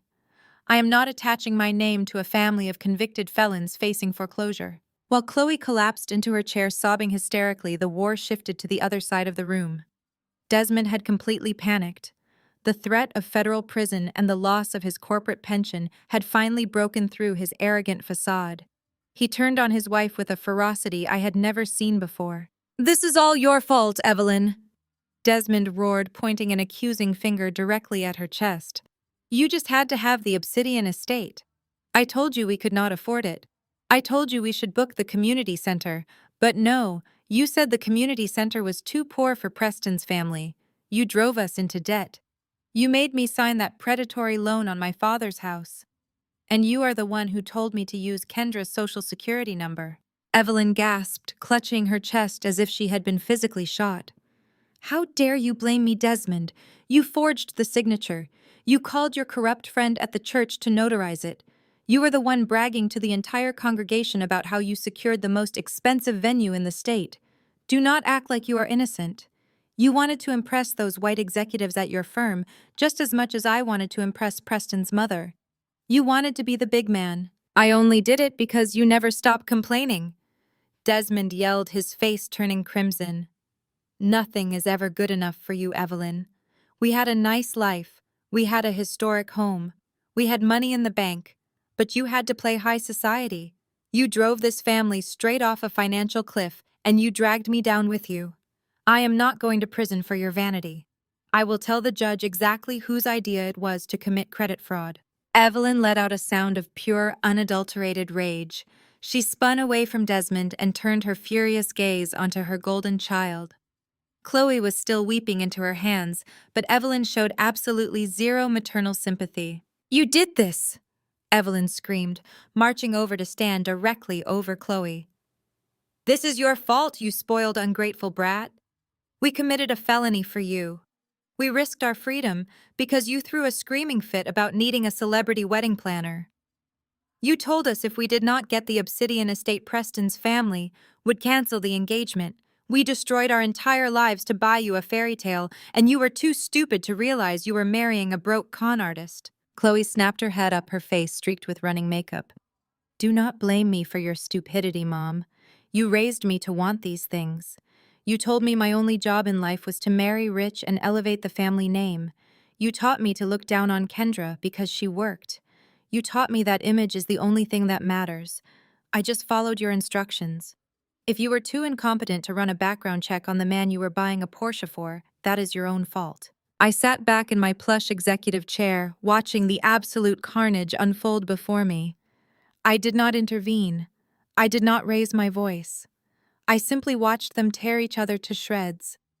Decades of toxic behavior, generational trauma, and desperate social climbing were finally collapsing inward. The illusion they had so violently protected was completely gone. Desmond was threatening to testify against his own wife to save his pension. Evelyn was screaming that she wished she had never funded Chloe's lifestyle. Chloe was sobbing that her parents had ruined her life by teaching her to be shallow. Preston was pacing near the door, frantically checking his phone to see if he could escape the room before the authorities arrived. They had turned my childhood home into a war zone of conditional love and impossible expectations. They had discarded me because I refused to play their twisted game, and now, without me there to act as their designated punching bag, they had no choice but to attack each other. The golden child, the arrogant patriarch, the status-obsessed matriarch, and the fraudulent groom. They were finally seeing each other clearly. They were looking in the mirror and hating the reflection staring back at them. Jonathan, my chief financial officer, leaned over and whispered quietly so only I could hear. "Madam CEO, this is quite the display.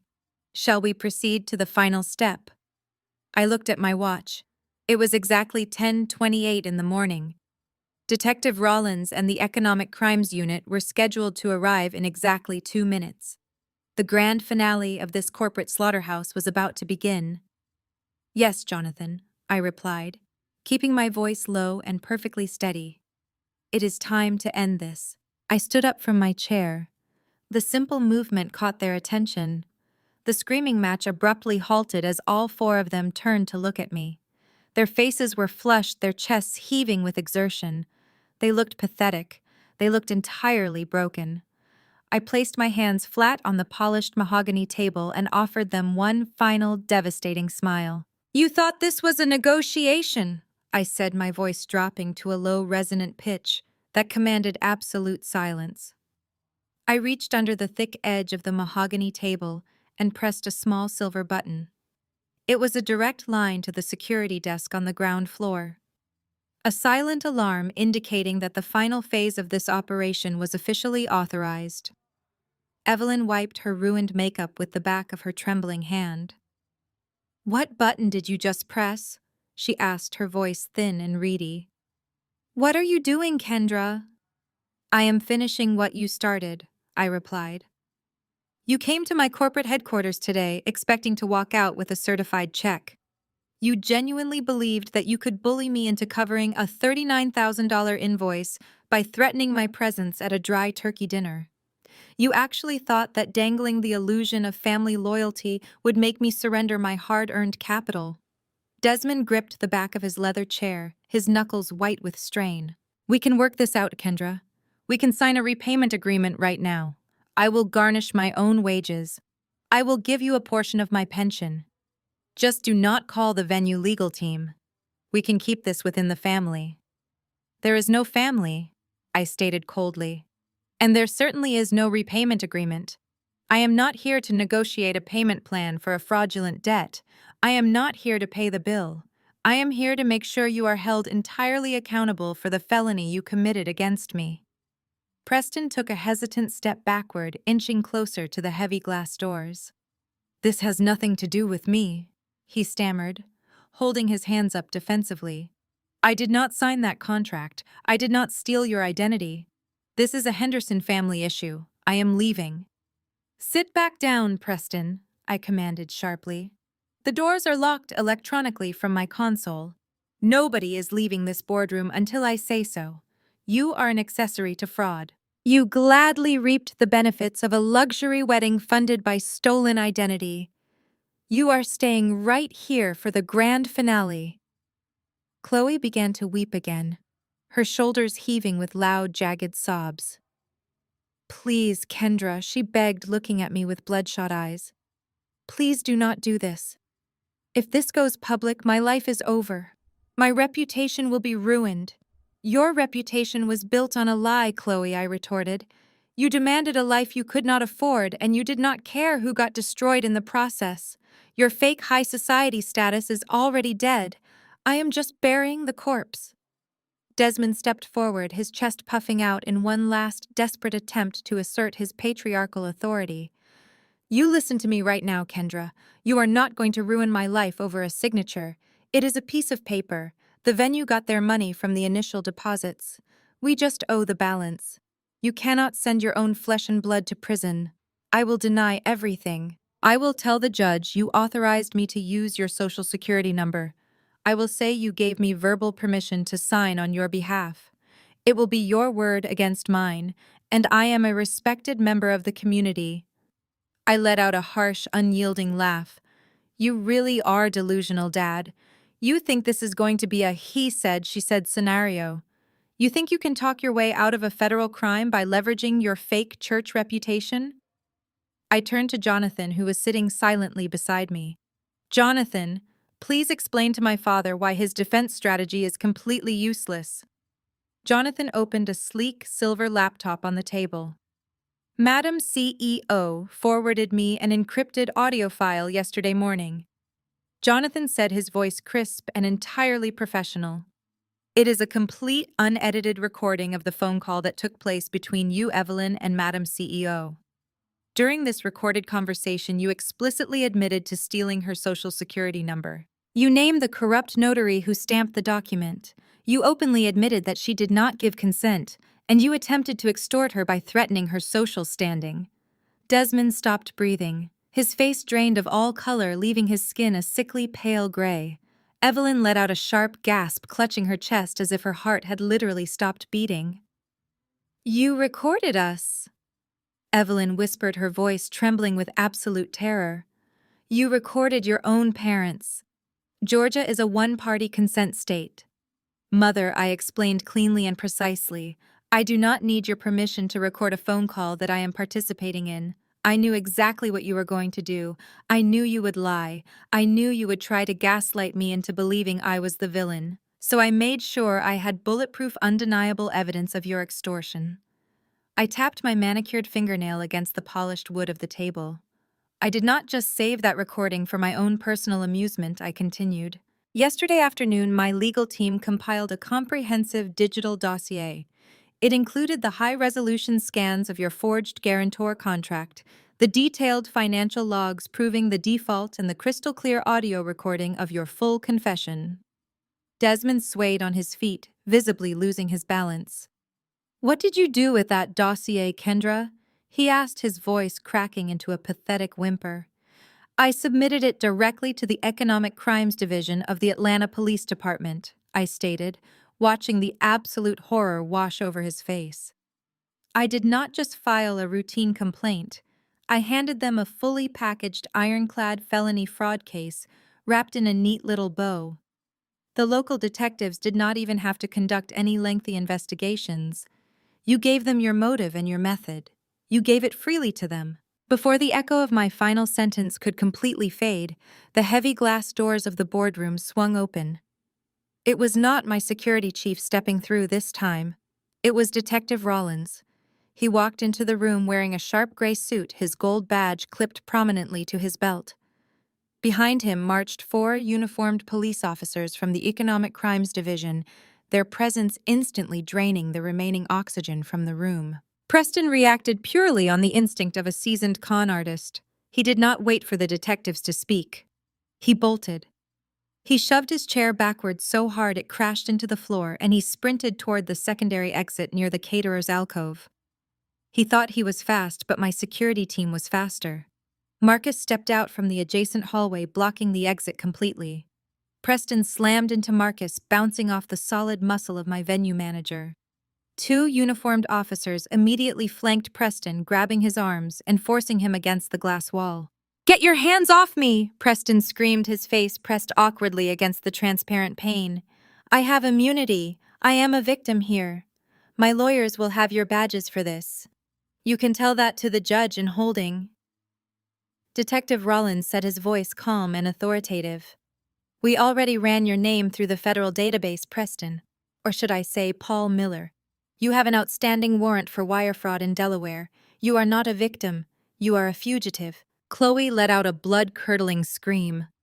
"Paul," she wailed, staring at the man she had just married. "Your name is Paul. You told me you were Preston the Third. You told me your family owned a yacht." "Keep your mouth shut," Chloe the man, formerly known as Preston, snapped, struggling against the officer's grip. "You were just an easy mark. Your parents were stupid enough to fund my lifestyle while I avoided the East Coast authorities." Detective Rollins turned his attention away from the struggling groom and locked eyes with my father. "Desmond Henderson," he stated, stepping closer to the mahogany table. "I have a warrant for your arrest on charges of felony identity theft, wire fraud, and conspiracy to commit credit fraud. Please place your hands behind your back." Desmond stumbled backward, knocking over his own chair. He held his hands up in front of his chest, shaking uncontrollably. "Officer, there is a massive misunderstanding here. I am a senior director at my firm. I am an elder at my church. We are upstanding citizens. This is a family dispute over a wedding bill. My daughter is just angry. She is confused." "We listened to the audio recording," Mr. Henderson Rollins replied, unhooking the handcuffs from his belt. "There is no confusion. You explicitly admitted to forging a signature and utilizing a stolen Social Security number to secure a line of credit exceeding $25,000. That is a state felony. Turn around and place your hands behind your back." Evelyn began to scream, thrashing wildly as 2 female officers approached her. You cannot do this to me. I am a prominent member of the community. I host the charity galas. I am the head of the Ladies' Auxiliary. You are ruining my life. Kendra, tell them to stop. Tell them it was a joke. Tell them we are a good family. I stood behind my desk watching the cold, hard steel of the handcuffs snap shut around my mother's wrists. I felt absolutely no pity. You ruined your own life, Evelyn, I said, keeping my voice perfectly level. You cared more about impressing a fugitive than protecting your own daughter. You wanted to play high society, and now you get to experience the criminal justice system. Enjoy the networking opportunities in the holding cell. Desmond wept openly as the officers secured his wrists. The proud, arrogant patriarch was completely gone. He was just a terrified old man facing the absolute destruction of his legacy. My pension, he sobbed, his tears dropping onto the polished marble floor. My firm will terminate me immediately. The church will strip my title. We are going to lose everything, Evelyn. We are going to die in prison. Evelyn glared at me, her eyes filled with a venomous, hateful rage, even as the officers forced her toward the door. You are cursed, Kendra. She spat, her voice guttural and raw. You are a wicked, unnatural child. God will punish you for destroying your parents. You will burn for this. God does not reward thieves and liars. Mother, I replied smoothly, crossing my arms over my crimson suit. And he certainly does not reward parents who sacrifice their children on the altar of social climbing. You reap exactly what you sow. Detective Rollins nodded to me, tipping his head respectfully. Thank you for your cooperation, Madam CEO. We have everything we need. The digital evidence you provided is flawless. We will be in touch regarding your formal statement for the prosecution. Take them away, Detective, I said, gesturing toward the elevator bank. They have overstayed their welcome. Chloe was left sitting completely alone at the massive boardroom table. She was hyperventilating, clutching her chest as she watched the police escort her parents and her fraudulent husband out of the glass doors. The reality of her situation was crashing down around her. In the span of 30 minutes, she had lost her fake billionaire husband, her parents, and her entire financial safety net. She was a broke newlywed, tied to a fugitive, and her family name was about to be splashed across the front page of every local news outlet in Atlanta. She looked up at me. Her makeup ruined, her designer dress wrinkled and pathetic. Kendra, she whispered, trembling with absolute despair. Tell me, what am I supposed to do? I have no job. I have no house. The bank is going to take Grandpa's property. I am just completely alone now. You figure it out, Chloe, I replied simply, looking at my weeping sister. You are a grown adult. You have 2 hands and a brain that you have never bothered to use for anything other than shopping and social climbing. I highly suggest you update your resume and start applying for entry-level retail positions. Welcome to reality. I turned my back on her and walked out of the boardroom, leaving her sobbing alone in the glass tower she had mocked just an hour prior. 6 months passed since that morning. The collapse of the Henderson family illusion was absolute and brutally public. The local media had a field day with the story of a prominent suburban family engaging in felony identity theft to fund a fake high society wedding to a known fugitive.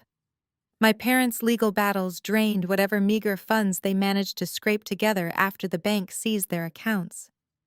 Because they were first-time nonviolent offenders, and because their high-priced defense attorney managed to secure a plea deal, they avoided serving time in state prison. But their freedom came at a crushing cost. Desmond and Evelyn were convicted of felony credit fraud and identity theft.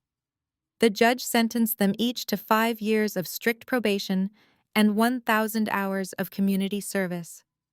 They were ordered to pay heavy restitution fees and court costs. But the legal penalties were nothing compared to the social execution they faced. For decades, my parents had built their entire identities around their standing in the community. They were the proud pillars of their affluent congregation. They hosted charity galas. They sat in the front pews. They looked down on anyone who did not meet their rigorous, impossible standards of Black excellence. That pristine reputation evaporated overnight. The Sunday following their arrest, the senior pastor of their church stood at the pulpit and addressed the scandal directly. He spoke about the sins of pride and greed.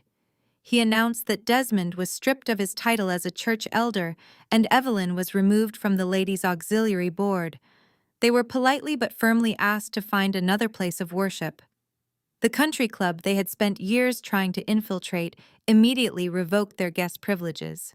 The elite social circles they had sacrificed my college education to impress dropped them completely.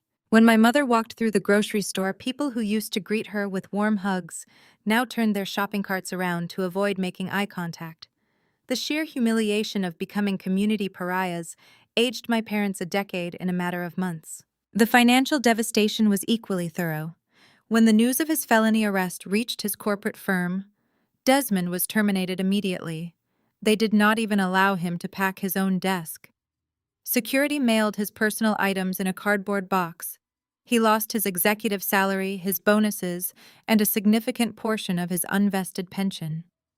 Evelyn, who had not worked a day in 30 years, suddenly found herself clipping coupons and applying for minimum wage cashier jobs just to afford groceries.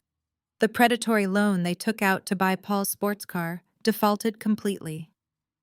The bank foreclosed on Grandpa Henderson's historic legacy home. It was auctioned off on the courthouse steps to a corporate developer who immediately gutted the interior. The grand living room where civil rights leaders once gathered was turned into a generic rental property. My parents were forced to pack whatever belongings they could fit into a rented moving van and relocate to a cramped two-bedroom apartment in a run-down complex on the outskirts of the city. The apartment had paper-thin walls peeling linoleum floors and a persistent mold problem. It was a far cry from the sprawling suburban estates they had always felt entitled to. I heard through mutual acquaintances about the reality of their community service sentence. The judge had specifically assigned them to a sanitation crew, tasked with cleaning up the public parks and highways in the exact neighborhoods they used to mock.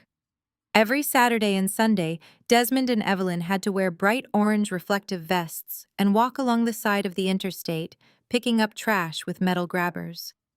People from their former church would drive past and see the once proud Henderson patriarch bagging discarded fast food wrappers. Evelyn, who used to spend thousands of dollars maintaining her perfect manicured appearance, was now forced to scrub public restroom facilities at the municipal transit station. The poetic justice of their punishment was undeniable. They had treated me like a servant for my entire life. They had turned me away at the door of my own property because they thought I looked like a blue-collar worker. Now they were forced to perform manual labor under the supervision of strict probation officers just to stay out of a jail cell. Desmond tried desperately to find new employment. He sent out hundreds of resumes applying for management positions at competing firms. But a quick background check immediately flagged his felony conviction for fraud. Nobody wanted to hire an executive who had stolen his own daughter's identity to secure a line of credit. He was toxic. He eventually had to swallow his massive pride and take a job working the overnight shift at a local distribution warehouse. The man who used to boast about his corner office and corporate expense account was now loading pallets onto freight trucks from midnight until 8 in the morning. His back ached, his hands were calloused, and his ego was entirely pulverized. They had absolutely nothing left to hide behind. Their grand illusion was dead and buried under the rubble of their own arrogant choices. They were finally forced to live the exact struggling reality they had always despised. Every single day became a painful reminder of the life they lost. They could no longer pretend to be part of the elite society they had sacrificed me to impress. While our parents were picking up trash on the side of the interstate, Chloe was navigating her own spectacular descent into absolute ruin. Her fairy tale marriage dissolved faster than the fake trust fund her fraudulent husband bragged about. Paul Miller, the man she knew as Preston III, did not stick around to fight for their union. The moment the local police finished processing him at the precinct, he was immediately extradited back to Delaware. The federal authorities had been building a massive case against him for years. He was indicted on multiple counts of federal wire fraud, interstate grifting, and identity theft.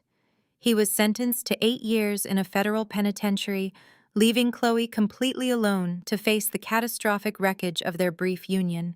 Chloe was forced to navigate a humiliating and highly publicized annulment process.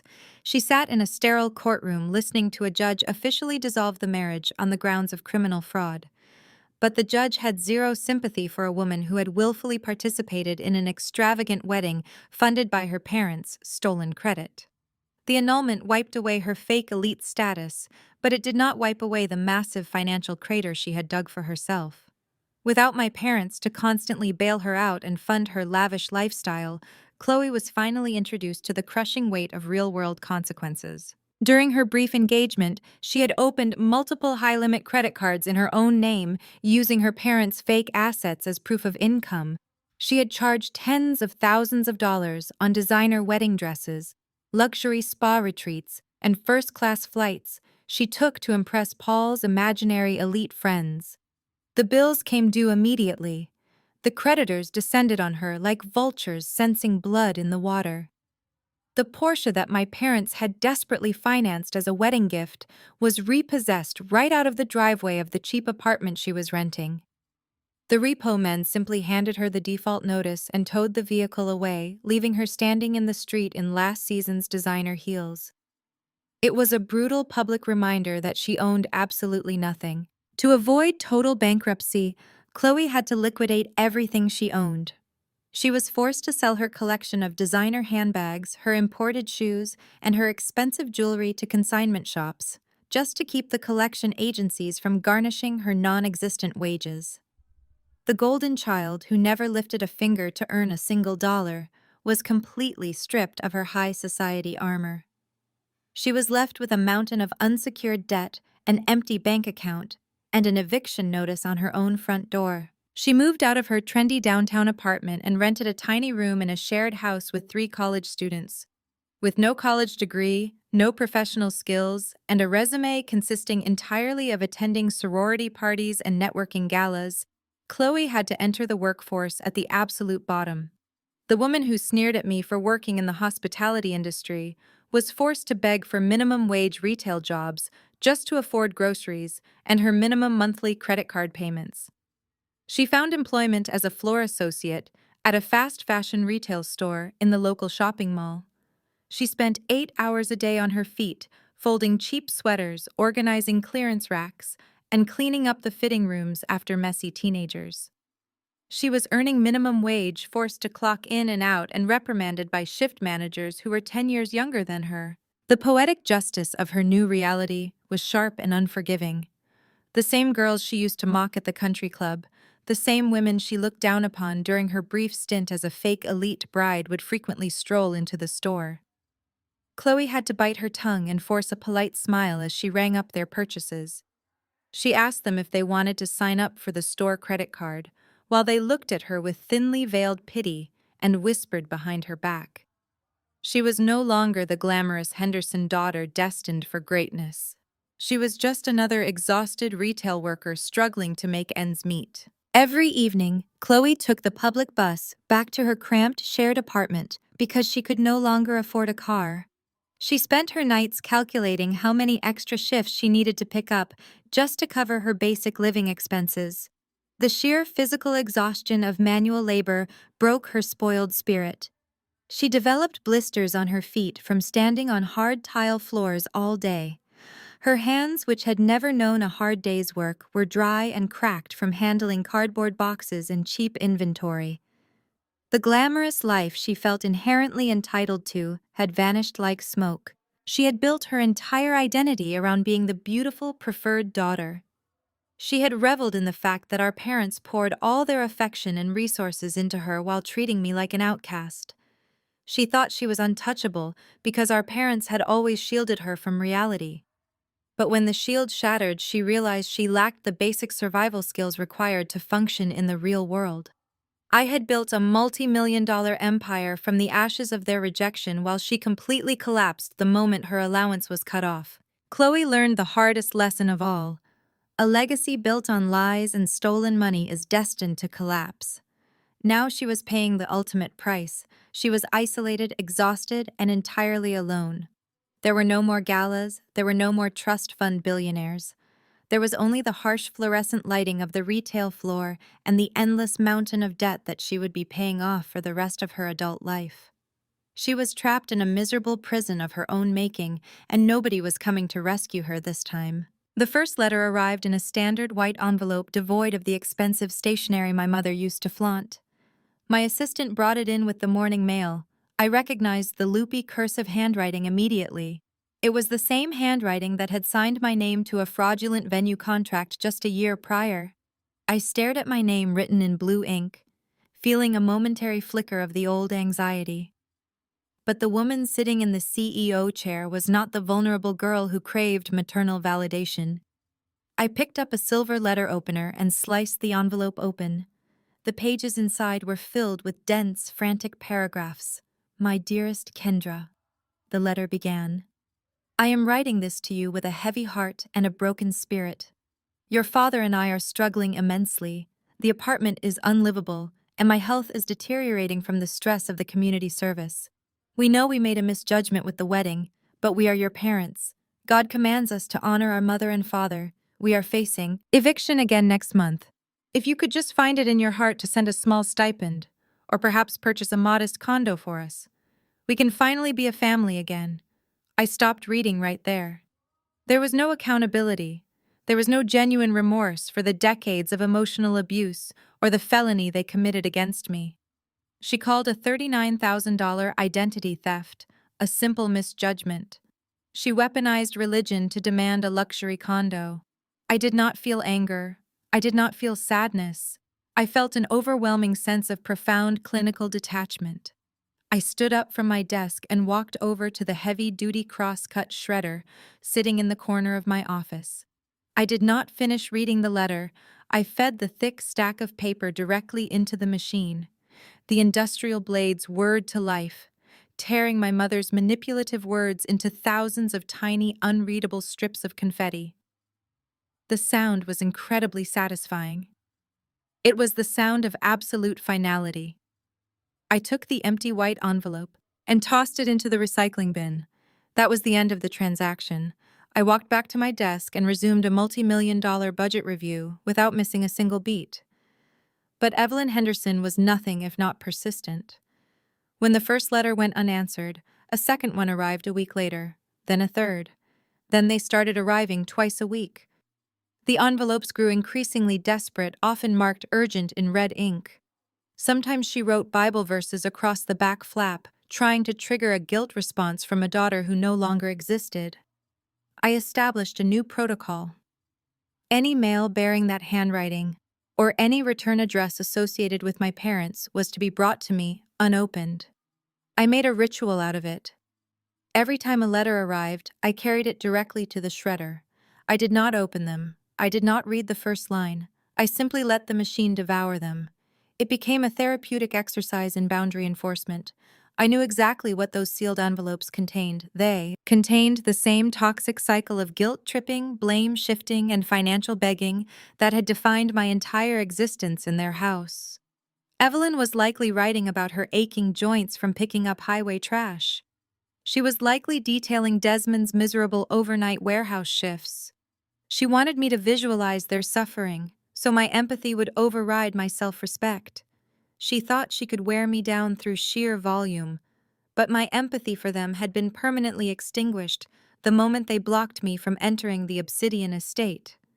You cannot emotionally blackmail a woman who has entirely eradicated you from her emotional ecosystem. When the letters failed to produce a monetary response, Evelyn escalated her tactics. She attempted to use proxies to breach my corporate fortress. One Tuesday afternoon, Marcus called up to my suite. "Madam CEO," he said, his tone laced with professional disdain. "There is a woman in the lobby claiming to be your aunt. She says she has a highly sensitive, personal package from your mother that she must deliver to you directly. She is making quite a fuss about family emergencies and demanding access to the executive elevator." I looked at the security feed on my monitor. It was my Aunt Patricia, my mother's sister, who had stood by silently during every single instance of abuse I suffered as a child. She was holding a large, padded envelope, looking nervously at the security guards. Marcus, I instructed, my voice remarkably cold. Inform that woman that I have no aunt. Tell her that if she does not vacate the premises in 60 seconds, you will have her arrested for trespassing. If she attempts to leave the package, throw it directly into the lobby. Incinerator understood, Madam C. E.O. Marcus replied. I watched the camera feed as Marcus approached her. He delivered the message with chilling efficiency. Aunt Patricia turned pale, clutched the padded envelope to her chest, and practically sprinted out of the revolving glass doors. They were finally learning that my boundaries were absolute. My empire was impenetrable. The letters eventually slowed down, the realization that their golden goose was permanently sealed behind bulletproof glass, and corporate security finally began to sink in. They were screaming into a void. I had completely starved them of the one thing toxic parents crave, more than money, which is access. They wanted a reaction. They wanted me to call them and scream. They wanted a dramatic confrontation because even negative attention is a form of control. By giving them absolute dead silence, I stripped them of their final weapon. The shredder in my office was not just destroying paper, it was destroying their power. Every shredded letter was a testament to my freedom. I was no longer a sad, desperate scapegoat. I was finally free and untouchable forever. I was finally free and untouchable forever. Exactly 1 year after that disastrous wedding incident, I stepped out of my sleek limousine and onto the vibrant red carpet. Tonight was the annual gala hosted by the National Excellence Coalition for Black Women in Business. The crisp autumn air felt incredibly refreshing as bright camera flashes illuminated the grand entrance of the downtown art museum. I wore a custom emerald silk gown that cascaded perfectly down the sweeping marble steps. There were no rented clothes here. There were no fake trust funds or desperate social climbers. This was authentic, undeniable power. I walked gracefully into the massive ballroom and took my designated seat at the prestigious center table. I looked around at the wonderful people sitting with me. Marcus, my loyal venue manager, sat to my left wearing a sharp, tailored tuxedo and a warm, genuine smile. Jonathan, my brilliant chief financial officer, raised his expensive glass of champagne in a silent, respectful toast. Next to them sat the fierce women who had mentored me when I was just a struggling caterer trying to pay for demanding night classes. We were laughing loudly, sharing amazing stories, and supporting each other completely. This was my true family. We were bound together by mutual respect and shared ambition. Blood does not automatically make a family. Loyalty, consistent support, and unconditional love make a family.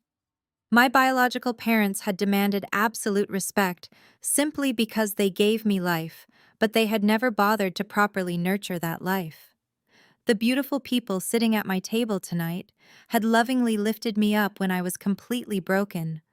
They had worked exhausting late nights alongside me. They had fiercely protected my corporate empire from hostile business takeovers and desperate, greedy relatives alike. Looking at their faces, I felt a profound, lingering sense of absolute peace. I had successfully built my own magnificent table, and I had deliberately filled every single seat myself. The overhead lights dimmed smoothly, and the gentle hum of lively conversation quickly faded into a highly respectful silence. The elegant master of ceremonies gracefully stepped up to the glowing crystal podium. She spoke passionately about personal resilience and exceptional visionary leadership. She talked extensively about the unique, monumental challenges Black women face when bravely building thriving businesses from scratch entirely without the comfortable safety net of generational wealth. Then she proudly announced my name. She officially named me the Outstanding Entrepreneur of the Year. The entire massive ballroom immediately erupted into a deafening, powerful standing ovation. Hundreds of highly successful, brilliant corporate leaders enthusiastically rose to their feet to joyfully honor the exhaustive work I had dedicated my entire adult life to building. I slowly walked up the plush carpeted stairs directly toward the brightly lit stage, physically feeling the immense collective positive energy of the room gently pushing me forward. I graciously accepted the heavy engraved glass award and confidently stepped right up to the sleek silver microphone. I calmly looked out into the vast, shimmering sea of attentive faces. I did not see the harsh, severely judgmental eyes of my parents' gossiping church friends. I did not see the sneering, fake aristocratic gaze of my former fraudulent brother-in-law. I saw strong, empowered women who looked exactly like me. Women who deeply understood the relentless, exhausting grind, the massive personal sacrifice, and the absolute critical necessity of permanently walking away from extremely toxic, draining environments. I took a very deep, cleansing breath. Thank you. I began, my voice ringing incredibly clear and perfectly steady across the grand silent ballroom. We are often wrongly taught that we must silently carry the crushing weight of our struggling families on our tired backs, regardless of exactly how incredibly heavy or deeply toxic that massive burden eventually becomes. We are constantly told that biological blood is a permanent, unbreakable, lifelong contract. We are unfairly conditioned to constantly shrink ourselves down so that arrogant, insecure others might temporarily feel large. For a very long, frustrating time, I foolishly believed that damaging false narrative. I desperately believed that my hard-earned success was only truly valid if the flawed people who resentfully raised me finally decided to publicly acknowledge it. But genuine, lasting, true success absolutely requires mercilessly cutting dead useless weight. A quiet, sincere murmur of strong agreement gently rippled rapidly through the massive, distinguished crowd. I firmly gripped the smooth glass sides of the tall podium, confidently leaning slightly forward. You simply cannot safely build a towering, magnificent skyscraper on a desperately crumbling, unstable foundation, I continued passionately. If the negative, toxic people constantly swarming around you forcefully demand that you must permanently stay small, if they cruelly lock you out of important rooms, solely because you boldly refuse to quietly fit their remarkably fragile fake aesthetic, then you must absolutely stop politely knocking on their locked door. You must immediately walk far away and successfully build your own grand, magnificent estate. You must fearlessly become the sole brilliant architect of your own chosen beautiful reality. Do not ever let anyone maliciously weaponize your deep familial loyalty to fraudulently fund their own pathetic, empty delusions of unearned grandeur and fake status. I warmly looked directly at Marcus and Jonathan, who were proudly and enthusiastically clapping from the very front row. I profoundly learned that family is strictly an active verb, I stated loudly and proudly. It is never simply a guaranteed birthright. Family is the fierce, loyal team that bravely stands firmly between you and the hungry, vicious wolves. Family is the dedicated group of people who absolutely refuse to ever let you fail. I stand powerfully here tonight, not as a solitary, lonely conqueror, but as a strong woman eternally uplifted by a carefully chosen family of brilliant, dedicated, hardworking professionals. We built an unstoppable corporate empire entirely because we completely refused to blindly accept the strict, unfair limitations maliciously placed upon us by highly fearful, small-minded, miserable people. I finally won. The story of Kendra powerfully illustrates a painful but liberating truth. Blood does not unconditionally dictate family. Society often conditions us to believe that we must endure toxic behavior simply because it comes from our relatives. We are taught to shrink ourselves to fit into the fragile expectations of those who share our DNA, carrying their burdens out of a misplaced sense of obligation. However, this narrative is not only flawed, it can be incredibly destructive to our potential and peace of mind. The most profound lesson to draw from this journey is that loyalty should never be a weapon used against you. When the people meant to protect and uplift you choose instead to manipulate, exploit, and discard you to serve their own selfish illusions, you have every right to walk away. True family is an active verb, not a guaranteed birthright. It is built on a solid foundation of mutual respect, unconditional support, and genuine care. It is found in the mentors who guide us, the colleagues who stand by us during the grueling late nights, and the friends who celebrate our authentic selves without demanding a piece of our soul in return. Setting boundaries with toxic relatives is often accompanied by immense guilt, but it is a strictly necessary step toward claiming your own life. Building your own empire means recognizing your intrinsic value and refusing to let anyone, even parents or siblings, diminish it.